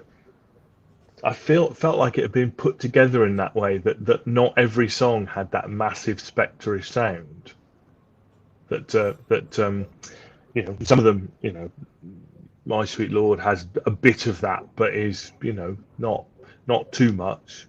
And the first track doesn't, it's not really like that, not really hugely Spectre-ish. Whereas this has all the hallmarks of Spectre, loads of musicians, everybody playing, lots of noise and the stuff. It's very exciting. As a, up to 10 out of 10 and never a skip from me. It's a great, great song. Yeah. It's a great song, and it's just a wall of sound, this one. It's phenomenal. I love the guitars in this song. The drums are very much Ringo. He brings that element of something special to the song. It does sound a little bit Beatles-ish to me, this song. Something off White Album maybe, or thereabouts, It's got that vibe to it. The overall feel of the song is magic. I love the wah guitar parts, but all the guitar parts are perfect for the song. There's some wonderful layered like BVs and orchestration in it. There's some great bass playing in the song. It's a great song for me. It's a 10 out of 10. It's never a skip. It's definitely from me. It's George Harrison playing slide. That's his signature thing. That's his sound. That's the way he plays. So maybe Andrew can back that up. I'm not sure, but 10 out of 10 for me. Never a skip. Andrew. Yeah, I love the song. Wow, wow. Just brilliant, isn't it? Just, dang. Oh, yeah, I think it's great. I'm going to do a shout out though to the remastered one. The guitar on the intro is a lot Beefier. fronty. It's fronty. It's grunty Fronty. and it's fronty. And Fronty. fronty. That's right. Word of the day. Yeah. So I'm going to back up what Simon said at the top of the show with the industry that's been around slagging off the 50th anniversary remix. Go and listen to it, make your own mind up.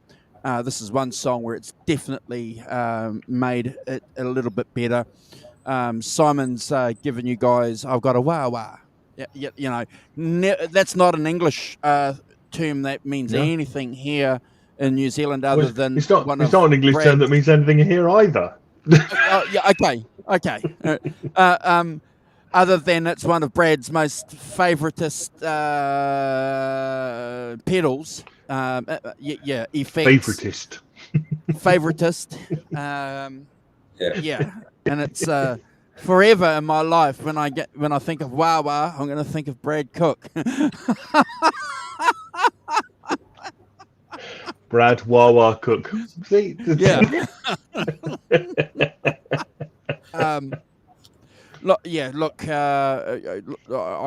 Guys, I said to you, side one is just a cracker, isn't it? It's just a cracker of a.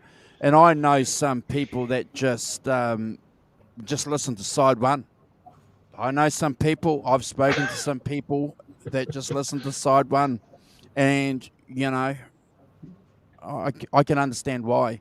I'm going to give this 100 out of. I love it. I think it just continues from My Sweet Lord into that same vein of depth and luxury. Love it. Love the fronty. It's grunty. 100 out of 10. The fronty. Fronty from grunty, yes. Oh dear. Wonderful. Thank you. Yeah. Thank you, brother. We've had a kind of upward trajectory on the album so far, haven't we? We've gone for fairly quiet, the photo track, to quite a sort of blasting, sort of rock track basically. And I think we could definitely describe this as a rock track, couldn't we? With the Stuff, it's a rock track. It's a rock and roller. Yeah. Hey, Brian. And the perfect, in a sense. Morning, Brian. In a sense, that kind of trajectory of you get to the third track on side one, and there's it's big and it's bold and it's brassy and it's but also has that thing about it, and then we notice it's opposite. It's opposite to what a lot of other songs will do. They'll start off with the grunty songs, and the third or fourth song, which is what you're saying. I'm repeating what you're saying, is normally the song that would have started this album. So they've kind of mixed. Yeah. But doesn't it work beautifully? There's a different way of looking at it. It's one of the great appeals, yeah.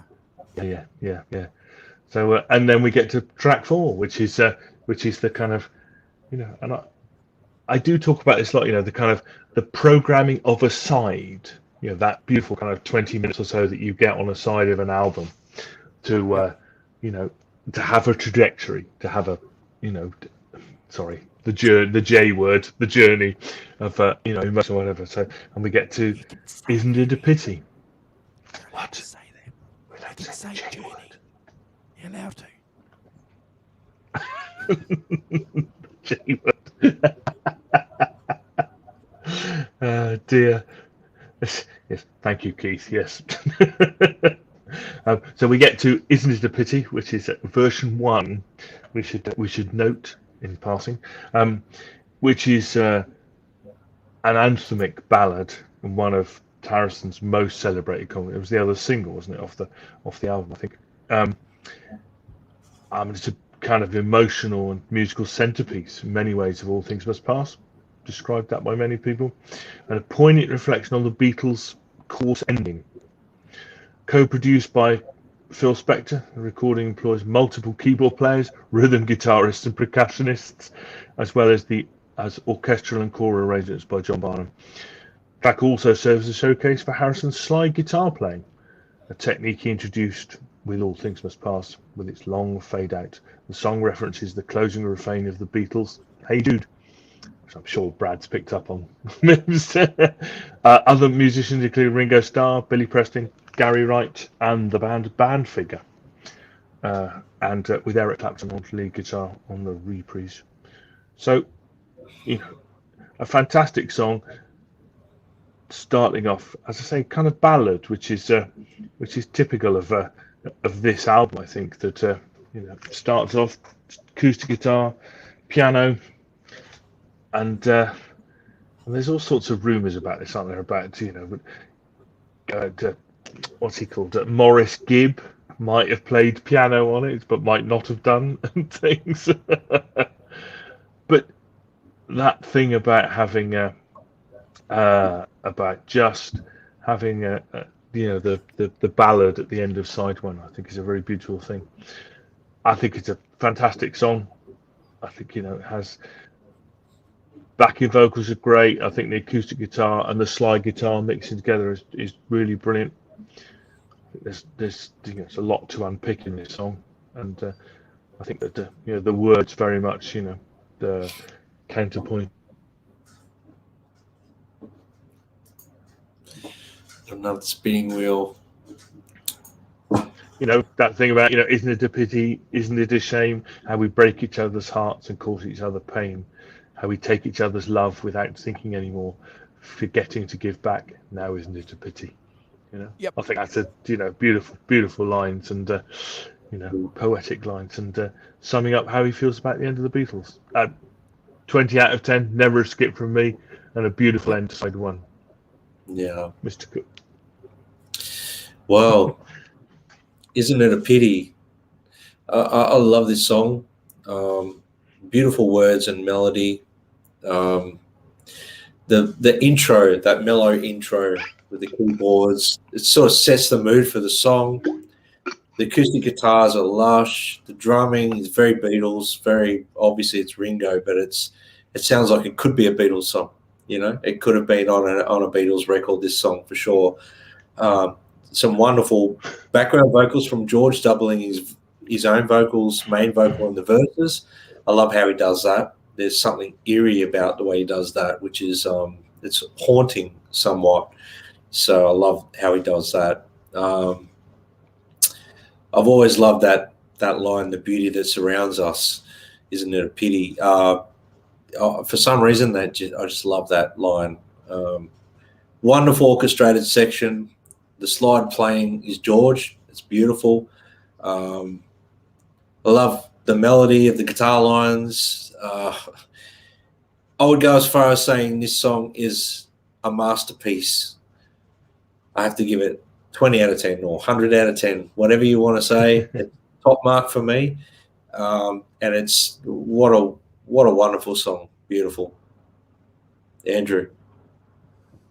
A number one song, guys. A number one song in the US. So my, haven't things changed over the course of time that this song here is a number one compared to the garbage and the crap and the shit that's on pop music today. The potty mouth's coming out. Well, just imagine listening to this, in 1970, on and 7 minutes too. So Simon and Brad, you got to remember, the Beatles started out not even 10 years earlier doing 2-minute 30 songs. Now one of the ex-Beatles is writing, as Brad said, a masterpiece, and it's a pop song, and it's 7 minutes of gloriousness. I love it. I just think it's a sad song. But when I say a sad song, it's a sad song, and I can't. Yeah, sometimes I can't describe things, and I've tried. Yeah, I can't. I'm looking at my notes here, and I've just got question marks, so I can't say anything more about it other than go and listen to it. What a great song to end a stellar side. One of the best side albums that we've ever done, guys. It's a 20 out of 10. Yeah. It is, isn't it? It is. in its sort of quiet, unassuming way that it starts off, it is an absolute, 100 out of 10 side, isn't it? Yeah. Unbelievable. Yeah, and I've enjoyed saying this to people over the years too. You know, when you meet cats and you say, "Hey, what's up, brother?" and they say, "Yeah, you good? Do you like music?" "Yep, love the Beatles." "Yep. What do you think of George Harrison?" "Don't know anything about George Harrison, other than something." Don't talk to me again until you go and listen to All Things Must Pass. All right, bye. See you later. I have to agree with it. Dismissed. Yeah, Out of here. Out of the building. Yeah. Oh, yeah. Mr. Walton has high standards. George was, by this point, in our opinions, our collective opinion here, was surpassed the writing credits of his peers. No doubt. No argument from me, man. No argument from me. And if anybody disagrees with, we haven't heard from the rock professor on this. But I'm assuming that he's going to agree with us. So if anybody disagrees and thinks that John Lennon produced a better side on a single album, and you want to debate it with us, please do. No, I don't think so. No. I don't think any of the other Beatles have produced a single side as good as that, to be honest. And it is, as I say, terrible mysteries. One is that, how the other Beatles didn't recognise these songs as being good. I don't know, I'm sure he presented all of them, but, how they kind of, clearly their state of mind at the time was not really conducive to that. The other thing that occurs to me is that, he obviously got these songs together, stockpiled them up, and I wonder how much of an influence Lennon and McCartney on what they did influenced him, and how it did, as a kind of, because clearly if you're in the presence of that sort of greatness, it's going to rub off, isn't it? Oh, clearly. In terms of how you compose and how you do it, yeah. 100%. His songwriting obviously evolved, but always being suppressed by the genius that was Lennon and McCartney, he learnt a lot from that. So, in my opinion, it was just part of his development as a songwriter. For sure. Yeah. But, it's kind of, I get no sense of what he, and I've never seen anything about, I don't know whether you have, Andrew, about, I get no sense about what he thought he learnt from them, and, in terms of structure, whatever. Do you have anything? In that documentary that came out, I think about 10 years ago, Material World or something like that. It's a fantastic documentary on George Harrison's life.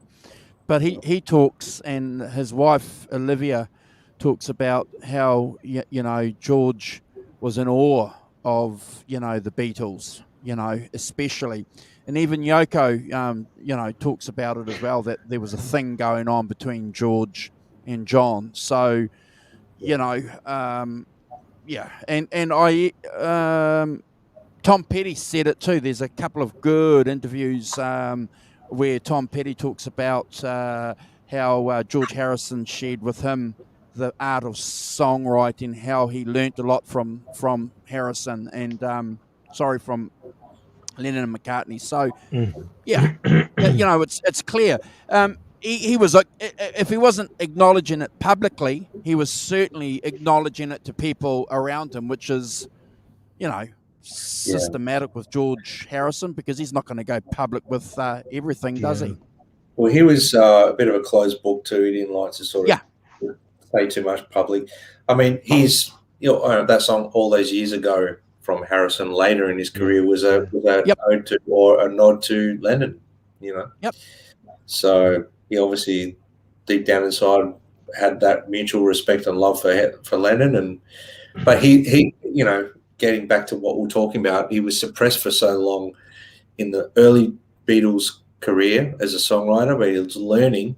But by the end of the Beatles career, he was pumping out songs like Here Comes the Sun and Something. So He surpassed them.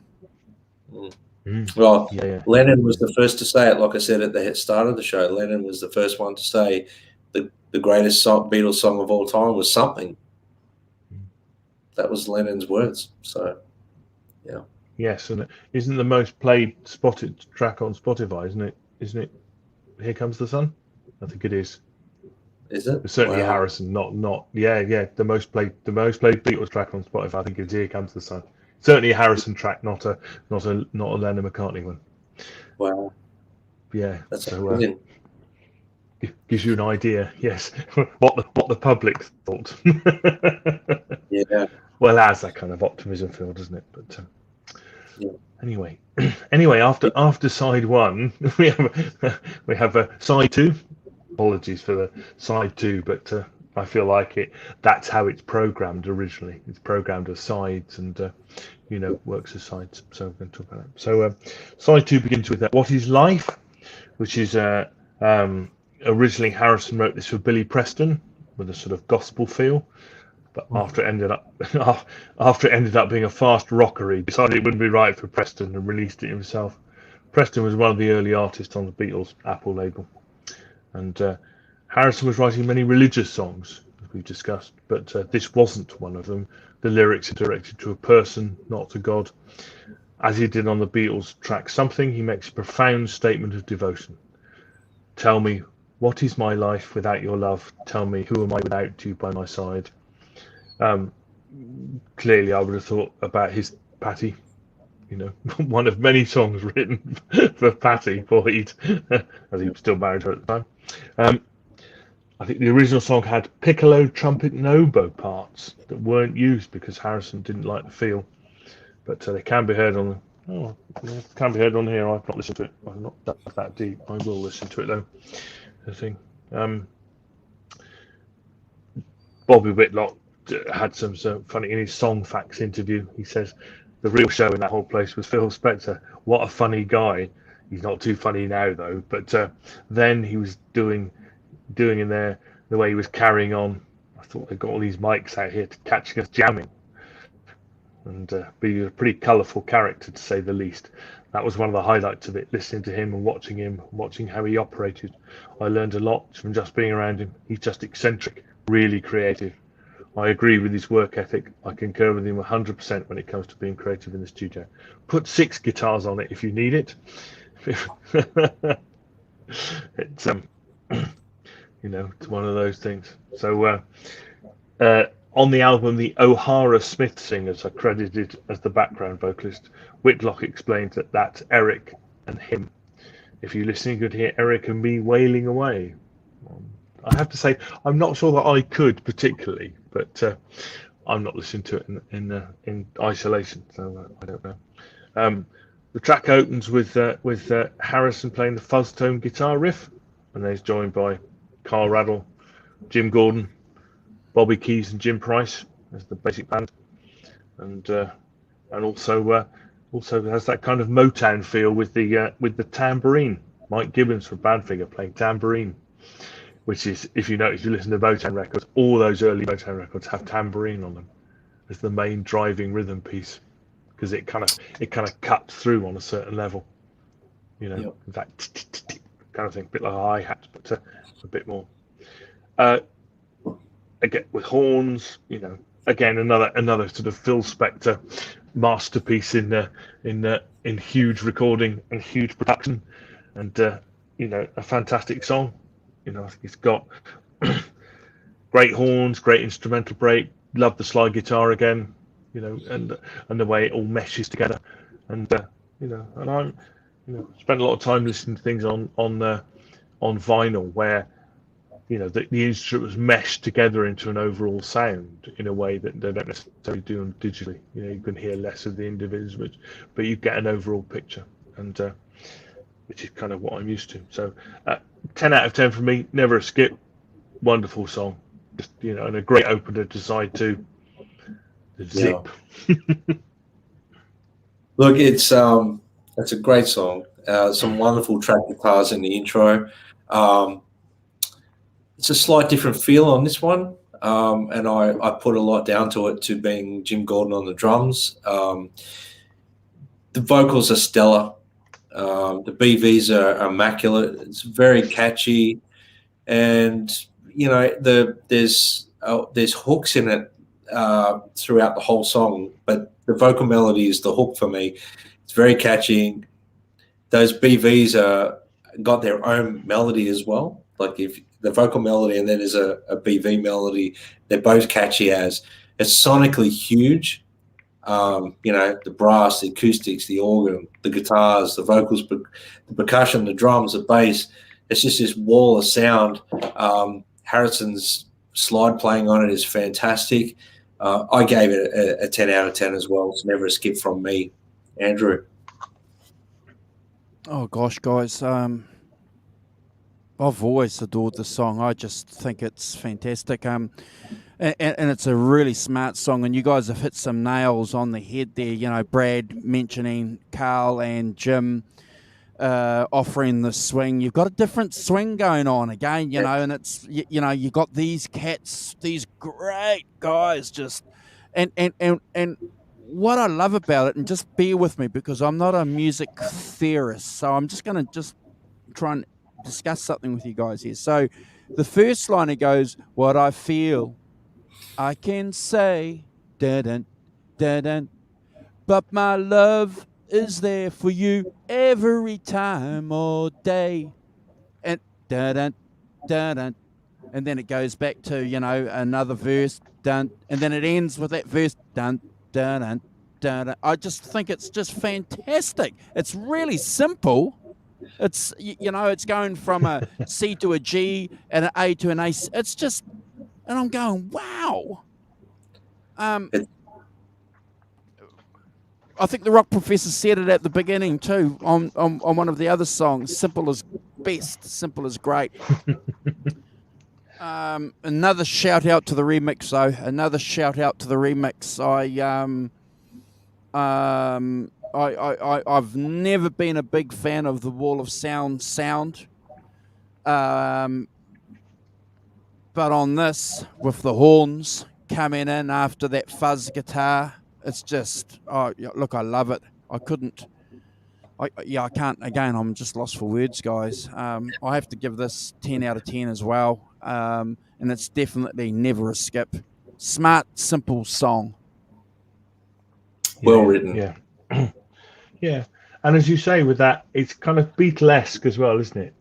With that kind of melody line, it's kind of, you could hear them doing it for sure, Well, exactly, Simon. So, because you've got any time or day, how the vocal is carrying the rhythm. It's very, I can't explain it. Maybe you guys can in the chat, but I think you get the point that I'm trying to say. You explained it very well. And then it goes back. Yeah, I just think it's great. Love it. It's catchy, well-written song. Could have been a Beatles song easy. Could have been on the one. Yeah. And as a kind of Motown-y type feel, kind of dancey Motown thing is in there. Absolutely, which is, yeah. Oh. Yeah. Oh, classic, brilliant. So anyway, track 2, If Not For You, by Bob Dylan, written for his and recorded for his 1970 album New Morning. I don't know if you guys know it very well, but it was issued as a single in Europe in '71, and is a song about his wife Sarah Dylan. One of many songs that Dylan wrote about Sarah. Something of a muse. So the basic track was recorded at EMI, and he created a characteristic melody-centric version of the song, which more clearly defines its verse and bridge sections, and eschews Dylan's preference for spontaneity in favour of oral pleasure.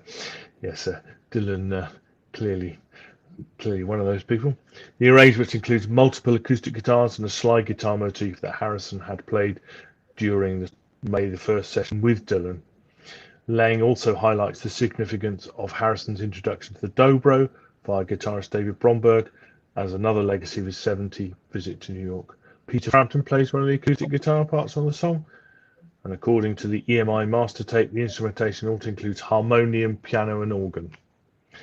Harmonium's quite an interesting. It just kind of is a backup instrument. It just gives a bit of extra sort of low end depth.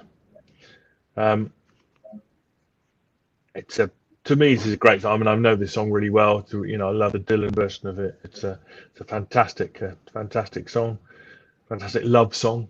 Very simply done here. Some guitar, slide, bass, drums, and a bit of piano and some organ to give it, the coloration.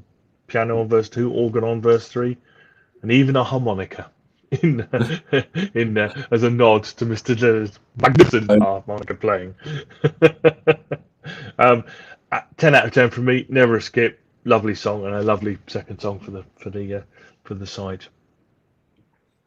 Yeah, it's a really well done version of the song. It's got, I don't know whether it's just me or not, but it's got a very Hawaiian feel to the song for me. I don't understand why. For some reason, it just sounds like Hawaiian. Is it the slide guitar? That kind of, yeah. It's got a real Hawaiian feel to it, but it's a great song. The Dylan version's great. I think this is recorded really, really well. It shows his respect and admiration and love for Dylan. Harrison's voice in this suits the song. It really suits the song. It's a catchy song, as you know. The nice dobro playing on it, the acoustics, the drums and bass, they just sound great. I gave the song a 9 out of 10. It's never a skip. It's a great song. Andrew. Yeah. Hey Joshua, thanks for joining us. A new name in the chat. Thank you, brother. Yeah. Hit the subscribe button if you haven't, please. All subscriptions to our channel get an automatic sub back. I'll tell you a bit of a story, guys. So Australia's not far from New Zealand, and I became. It's about the only thing you can say, isn't it? I became aware of this song on the radio because of Olivia Newton-John, who was is she still alive? Yeah, an Australian singer, and she did a version of this song, and it was over on the radio for years here in New Zealand, and it's just one of those songs that I grew up with. So can you imagine my delight when I'm about 17 years old and I get this album and I go home and I play it, and then and I'm like, you're hearing something that's familiar, and a nice surprise, great surprise. It's look. I'm going to give it an 8 out of 10. It's an interesting song, never a skip though. Look, maybe Olivia's version is a little bit better. I don't know. Maybe because I've heard it so many times. Look, I'm being honest. I'm not saying that this is bad. Don't tie me out, guys. But it's an 8 out of 10, and I never thought of the Hawaiian thing though, but I've got hula girls in my mind now, Brad. Oh dear. I've always got hula girls in my mind, mate. I know you have. I need to have hula girls in my mind more, but I live in the UK. It's not really a thing. Did you say hula girls or hula girls? Because I was talking hula with an L, Brad. We don't have that in this country either. We are far too superior for that. I'm taking things to the gutter a bit in this show. I might have to time myself. Terrible, is he? He's turned into a Sun reporter. See, I'm getting a bit of grief from Keith and bold statement. Look, Olivia's version it's good, and it came out in 1971, so she's paying tribute to it. And certainly one of the great things I suppose about the song is it's got that poppiness, hasn't it? It's a great song. It's a great song. It's not a masterpiece though. Yeah. No. I think what's interesting is that for me is we've got two versions you described how well Dylan songs are open to interpretation and Correct. by other singers, and them being able to make really good versions of them, Old Crow regardless of Medicine the fact Show, that Wagon Wheel, for example. yeah, What a great version. yeah, Good point. yeah. So I think that it goes back to that by point I made earlier, that thing about music publishers circulating Dylan songs to other people so they could do them, kind of thing, and do fantastic versions of them. So hats off to anyone who does. So track 3 is Behind That Locked Door. Apparently Harrison wrote the song in August '69 as a message of encouragement to Bob Dylan. We're having a Bob Dylan theme right now, who was making a highly publicised comeback to the concert stage, accompanied by the band with a headlining performance at the Isle of Wight Festival. So Behind That Locked Door is a rare Harrison composition in the country music genre, and the second song dealing with the friendship between himself and Dylan after their '68 collaboration I'd Have You Anytime. His lyrics address Dylan's elusive nature and reflect the high regard in which Harrison held the American singer's work. John Harris, the journalist, describes Behind Locked Door as a sweet acknowledgement of Dylan's shyness. In the second verse, Harrison sings about how he values Dylan's friendship, together with the tales you have told me from the things that you saw. For much of his career, Harrison repeatedly identified Dylan as one of his biggest musical influences, along with Ravi Shankar. And these kind of verse 2 lines reflect the level of Harrison's respect for his work, since whilst millions of others may look to the Beatles for guidance, he looks to Dylan for guidance. Apparently there's a Peter Frampton plays acoustic guitar on this. It has that kind of Dylan-esque band vibe to it as well. And somebody described it as a tremendous piece of country meets Hawaii, Brad. So a bit more Hawaii for you. with I think a pedal steel solo from Pete Drake and stuff. And again, quite a simple song: acoustic guitars, piano, organ, bass, drums. Great song. 9 out of 10 from me. Never a skip. Really lovely song. Yeah, it's a lovely song, mellow song. I'll put here slight country feel for me. The pedal steel's a really nice touch. George's vocals are really good on this. The BVs really matched the feel of the song as well beautifully. And nice acoustics and the guitars are beautiful in this song. Look, I gave this song a 9 out of 10. It's never a skip, but I had to give it a 9 out of 10 with the rankings I've done with everything else. But yeah, it's a wonderful song, beautiful mellow song. I know the feeling. Can't give everything 10 out of 10, although that's kind of how I feel about it. But I had to give this one a 9 out of 10. But so that for that reason. Andrew, I'm going to give it an 8 out of 10, guys. And I never found this song difficult to listen to because I was listening to Rolling Stones at the time, Let It Bleed and Beggar's Banquet, and we all know that they're drenched in this kind of country acoustic stuff. So, and parents listening to country music, growing up with it, Jim Reeves and Waylon Jennings in the House and Johnny Cash. So it was never alien to me. So I never skipped this. I know a lot of guys kind of do and have, but I've always appreciated it for being what it is. George Harrison's,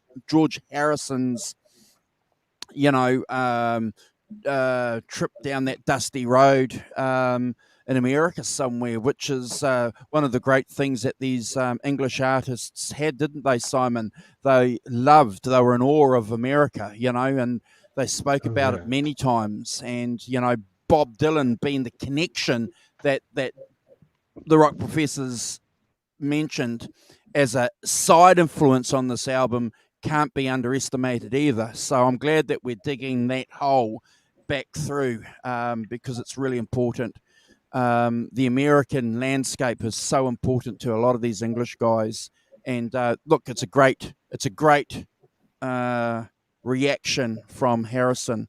But I'm happy to give it an 8 out of 10.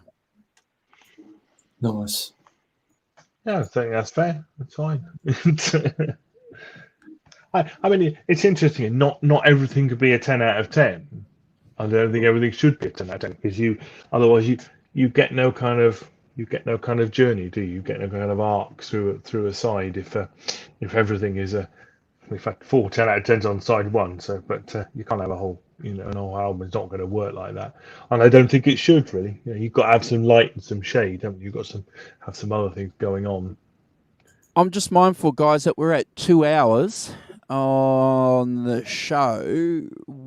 How many more songs do you want to do? Well, 2 I more? think we do 2. We do Let It Down, and then we do Run of the Mill. Oh, okay. And then that's perfect because that's the first 2 sides, and then we can do Awesome. side 3 and side 4 next week. So fantastic. It's good. It's working out perfectly. Great. Yeah. Well, for people in the chat, it's really important. We've done some analysis and some deep diving ourselves, and we've scratched our noses and our other places, where the short and curlies are, to make sure that 2.5 hours is a pretty good time limit for our shows. And we just think that it's probably good for people that go back, because guess what, guys? We put their show card up. People come and watch our shows. Wow. Yeah. Yeah. I think it's and I think it's worth doing 2 more songs, and then we'll stop and we'll do 3 and 4 next week, and maybe we could talk a bit about the other bits around that are on. I reckon they on come it back as well. because we're handsome. I'm going. I have to put that out there. I reckon we're eye candy too. Brad's handsome. Brad's handsome. It's a lot of you fellas, mate. I'm just a shadow under you guys.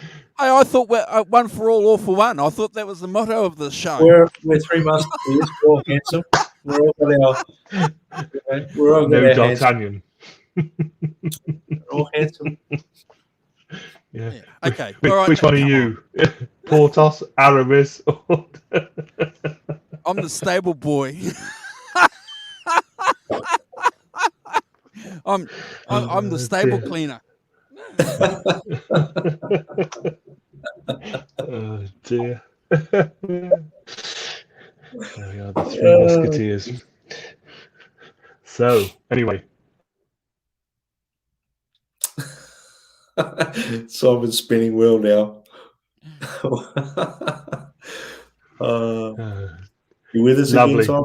Oh, back, yeah. I'm having the spinning wheels of doom every 2 minutes. I have no idea what's going on.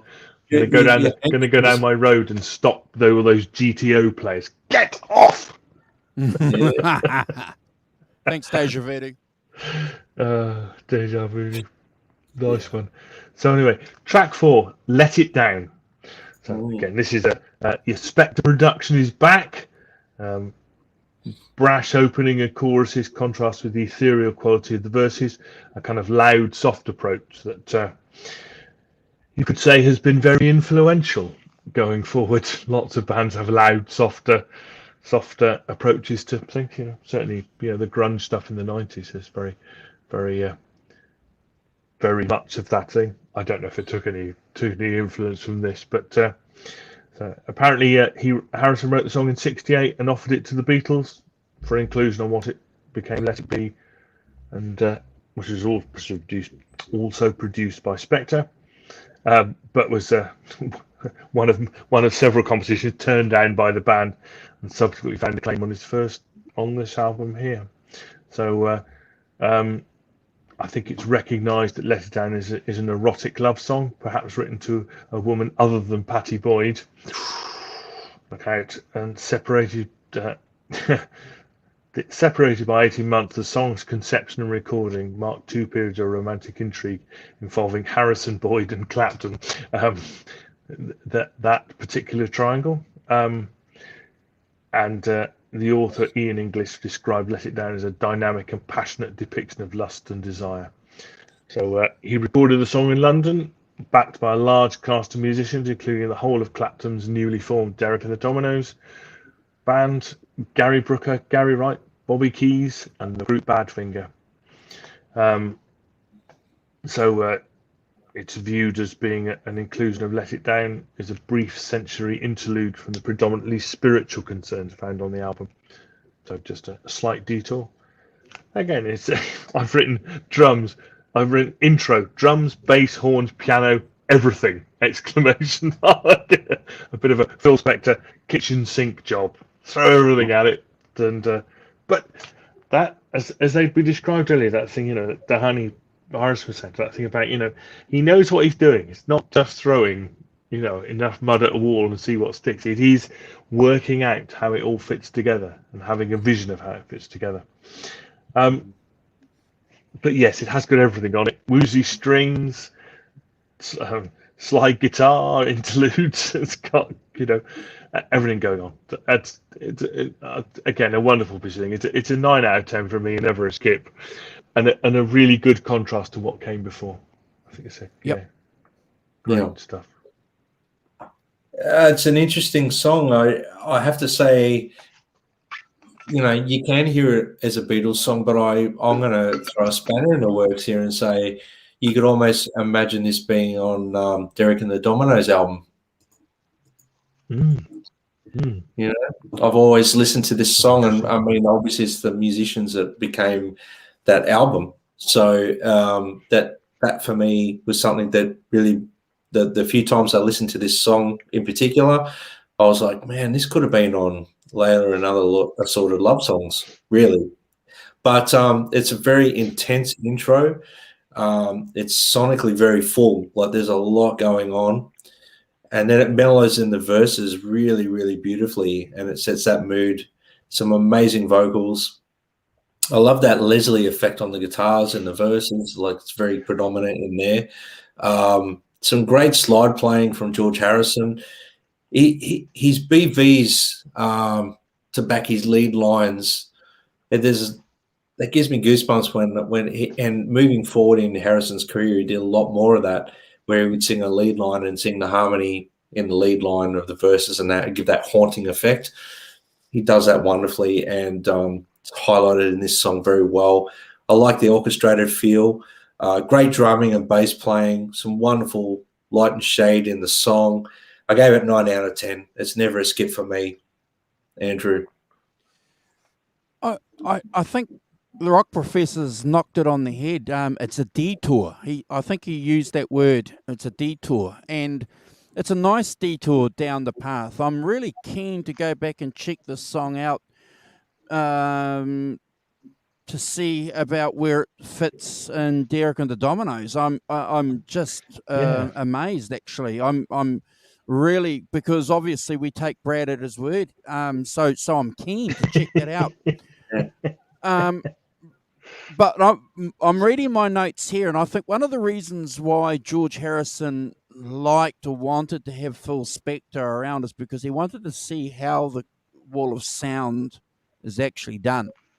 And it's one thing for him to sit there and listen to the Ronettes or whatever and listen to the wall of sound, as a music fan himself, but to be actually part of the process of recording and seeing how this guy does it is probably, I think, something that George wanted to do himself, wanted because he was that kind of guy, wasn't he? We said it before, the attention to detail that he had, that single-mindedness that he had. And I picked that up when I went and watched that documentary again. When he did something, he did it 100%. When he got into being a film producer, he did that. And then when he got into, F1 racing, Simon, he did that, When he got into the traveling Wilburys, he did, so when he was doing this album, he wanted to do it. And I think this song, for some reason, means a lot to George in that sense, but also because, as Simon said, it's a song about a chick.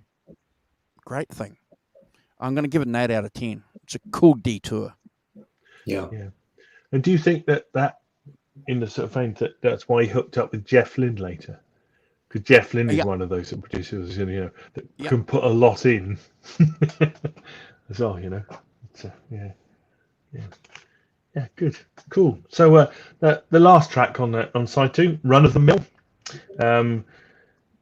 The musical arrangement for Run of the Mill bears the influence of the band with whom Harrison has spent some time in Woodstock, as we said. Co-produced by Philspector, recording features contributions of Gary Wright, former members of Delaney and Bonnie's Friends band, Jim Gordon, Jim Price, and Bobby Whitlock. And basically, biographers and reviewers have described Run of the Mill as an essay on karma, a tale of lost friendship and a love song to the Beatles. The song title was a play on a Northern English term called Trouble at Mill. I don't know if you've heard of that, guys. Trouble at Mill, meaning there's a local conflict, which is what you could describe at the end of the Beatles. Trouble at Mill. It also, run of the mill also actually means ordinary as well. It means kind of ordinary as well, just ordinary, run of the mill, whatever. So it is I think that Pete Doggett suggests that run of the mill might also have been a condemnation of Harrison's songwriting uttered by one of his bandmates during the Get Back sessions, which is entirely possible. They might have described one of his songs as run of the mill when he presented it to them. I could see that being a thing. In his autobiography, Harrison describes the lyrics to Run of the Mill as the first song I ever wrote that looked like a poem on paper. The words run in a continuum, uninterrupted by instrumental breaks of any kind. The opening verse outlines what theologian Dale Allison terms a statement of responsibility. So it goes, everyone has a choice when to or not to raise their voices. It's you that decides.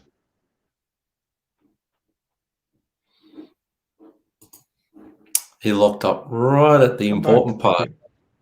You there? Yeah, I'm still here. Yeah, yes. A brief interlude. You're right at that powerful point of your presentation, and you locked up.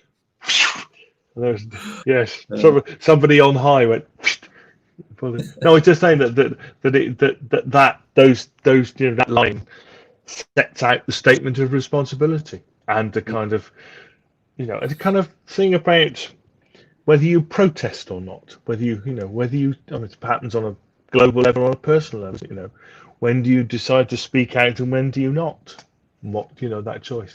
That's really interesting. Yes, and in kind of, I've written in contrast to the last song. It's a kind of quite a simple song. This, it's a contrast to the last song, which I think is a good thing. We've had the Philspector wall of sound stuff, and now we just have a solo acoustic, drums, bass, horns, piano. Lovely melody, and with the horns coming in and the singing. It's a short little number to end side 2. That's a 9 out of 10 and never a skip from me. Lovely little song. And again, it has a proper message, has something to say. And I think that's really cool that even these more, you might say, the slighter songs, they're not the big set piece, central numbers, it's only 2 minutes 49. It's still got something interesting and important to say. Yeah.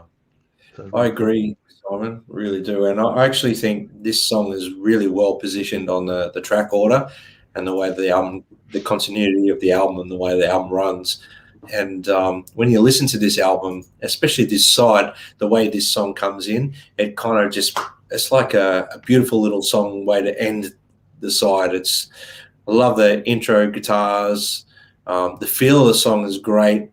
The moving bass lines. I mean, we're starting to get into that, the lineup of Layla and Other Assorted Love Songs album. We're starting to get into Derek and the Dominoes feel as well. There's something really wonderful about this song with the bass and drums. That's what I'm feeling in this song. When you listen to it, it's wonderful. Great melody. It's one of my favorites, and 10 out of 10 from me. It's never a skip. Andrew. Yeah, look, Bobby Keys and Jim Price star on this, don't they? The horns are just magnificent, and we know who these guys are. They are just horn royalty. Didn't know it at the time, but was always instantly drawn to it. I'm going to agree with you guys. I think, and I'm thinking about it now because Simon said it at the beginning of the top of the show about this being a concept album, without it being a concept album, and I'm just kind of thinking now, you know, shit, he's right. You know, it's like this is the end of a concept because Jeepers after this on the wow, we got some, you know, some masterpieces coming up, haven't we?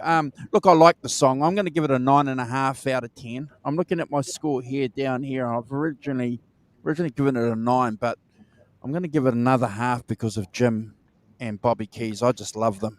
Anything that those guys are on, it's worth 2 points. Yeah. Yeah.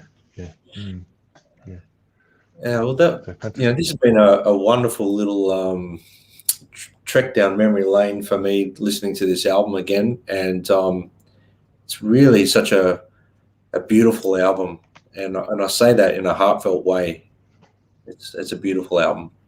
Well, it's a contrast, isn't it? It's a contrast, guys, to a lot of the albums that we do on the Sunday show, which is great. And I think that's one of the great things about the Sunday show, because we're doing so many different kind of albums and songs and artists. And, you know, I'm glad we've done this. And I think the joy has shone through with myself and obviously the other co-hosts and our contributions to the show. It's sometimes, guys, I've said it before, we treat coming on here as a gig.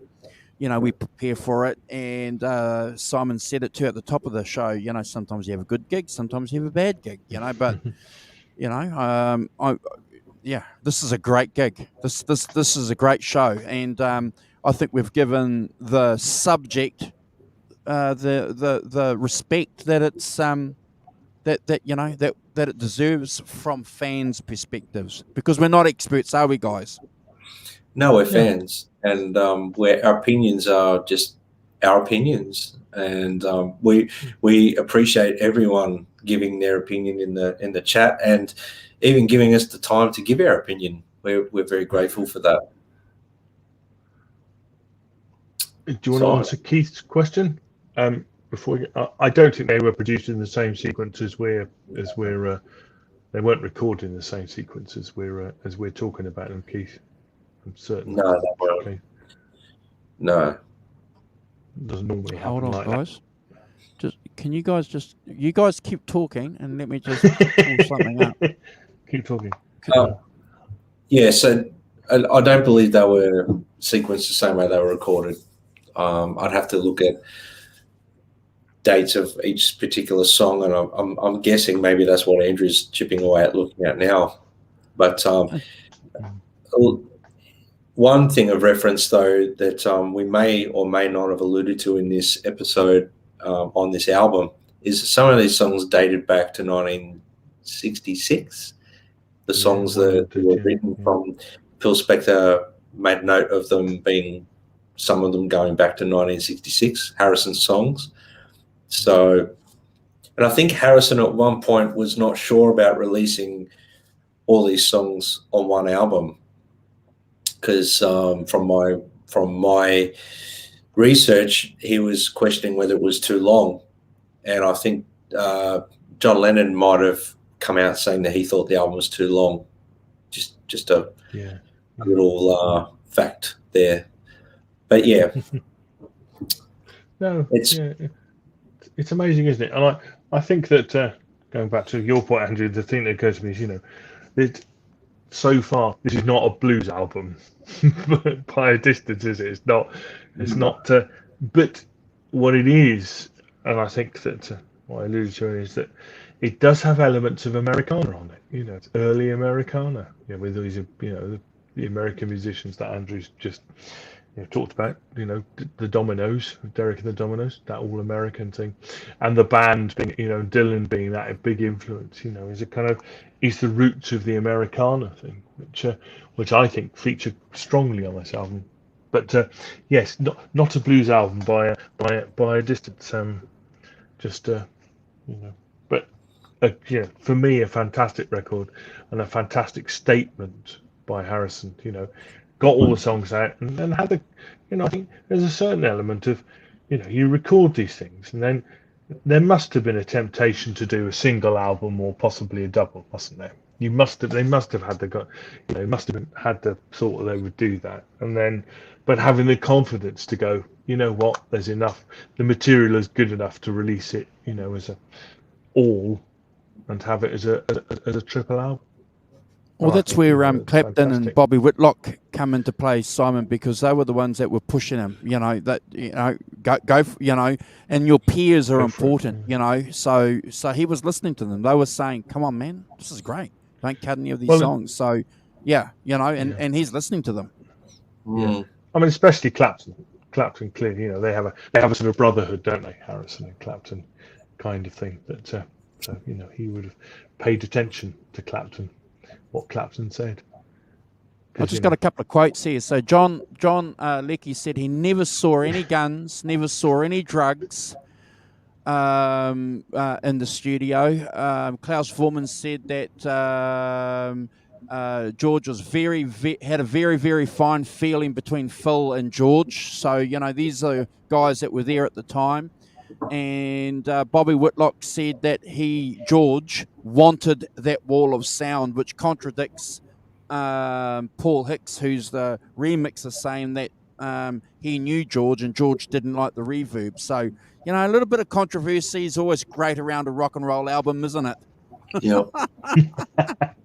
Yeah. And with so many people, so many players in this particular thing, and where it's situated in, pop music history, there's going to be a lot of opinions about it, aren't there, from one side or another. I think this is. Sorry, brother. Sorry. No. I just think it's a wonderful timestamp. Each album that comes out by any artist is a stamp of time, and it's a wonderful timestamp. It's like almost like a bit of freedom and release for George Harrison. From the confines of like his previous band, where he was suppressed so much and not really given the opportunity to fly and spread his wings. So as a timestamp, the overall tones of the record, the reverbs that apparently Philspector was, all I'm getting at is to go and try and remove reverbs and this and that and whatever, because it's kind of like it's not a valid point, in my opinion, because it is a timestamp as how the record was done, and it should be respectfully left that way, in my opinion. But anyway, I'm sort of deviating a little bit off topic, but I do believe that this was an amazing timestamp for George Harrison, and like I said at the very, very start, it was kind of like him going out and proving that he was an artist and a powerhouse in his own right. Well, if he wanted to go out there and say this is a big F you to anybody that was close to him since he was 14 years old, well, he did it, didn't he? And, Keith, as usual, has put an outstanding comment in there. He would have doubled the length just to spite John. We all love John Lennon, don't get me wrong, but, you guys know clearly where we situate this album and George's contribution to rock and roll history during the 70s. Yeah. And George wins, hands down. Yeah. I just found some just little interesting snippets about to talk about the technologies that basically, the majority of the album's backing tracks were taped on 8-track at Abbey Road between late May and the second week of June. So probably 3 weeks. No,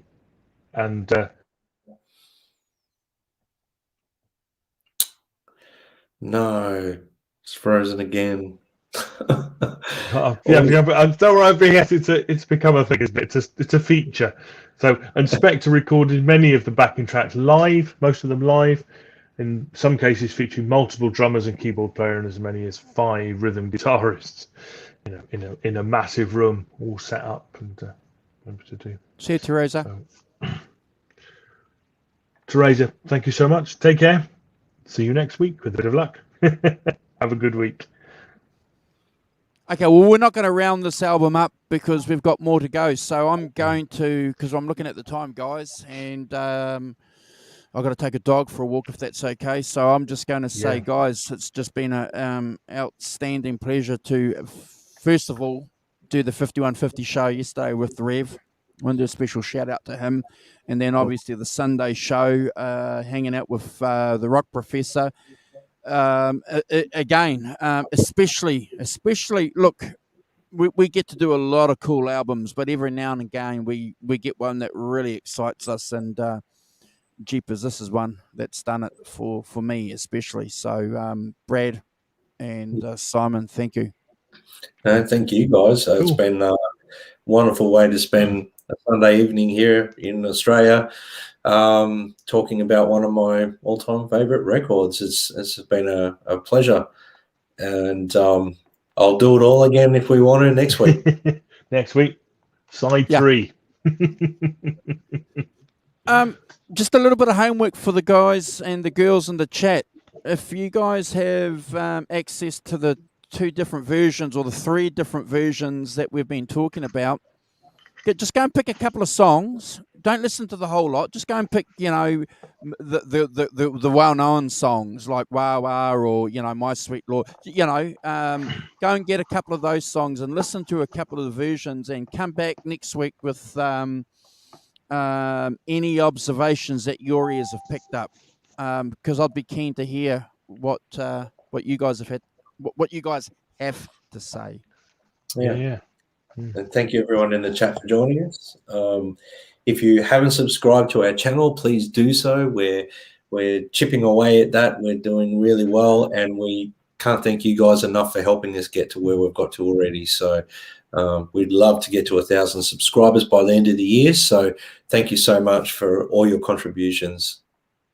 Okay, and I'm going to ask you guys, especially in the chat, we've only got a couple to get 700. So you guys have got friends on social media. Harass them. Go and harass them. Because we would love to come back and do 700. We'd love to do 700, a 700 show with you guys next week. Help us, please. And we'll promise we'll be on our best behavior. No potty mouth. Not. No gutter talk. Not. No hula girl. Actually, well, someone might have to be a hula girl if it's 700. Okay. Well, you've clearly got all the moves, Andrew, and the beard, so you're in. I was never a wallflower. We're out of here? Yeah. I'm going to say goodbye to the people in the chat first. Yes, Sonia wants a free T-shirt. Yes. So thanks to Sonia. Good to see you. Keith Campbell. Thanks, Keith, for all your comments. Really good. Helen Winter. Thank you, Helen. And Ellen Morrison as well.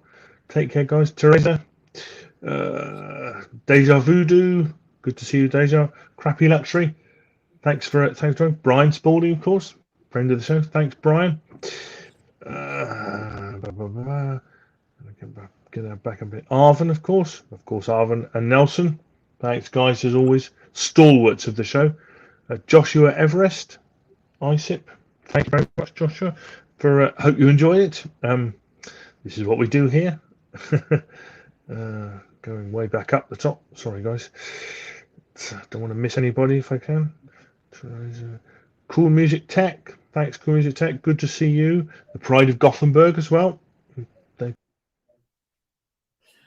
Oh, damn it. Okay. And I just want to do a special shout out to our co-host here. We don't talk a lot about what we do personally in our lives, but Brad's got a new venture tomorrow, so we wish him well on that too, brother, okay? Oh, thank you so much. Thank you. Yes, look at that. It really hoofed me out there, did it? Enough of that. I blame StreamYard. So I think I got Johnny Bean as well. Johnny Bean was in quite a lot earlier. So thanks, Johnny. Good to see everyone. Hope you all have good weeks. Stay safe and well. And we'll see you next week for part 2. Just under 50. I was just saying, Simon, that Brad's got a new venture tomorrow, so we wish him well and all the best for that tomorrow. So, yeah, awesome. Thank you so much. Oh, you could tell me about that in a second. Yep, thank you, guys. Thank you. All right. Cool. Take care, guys. See you next week. Bye.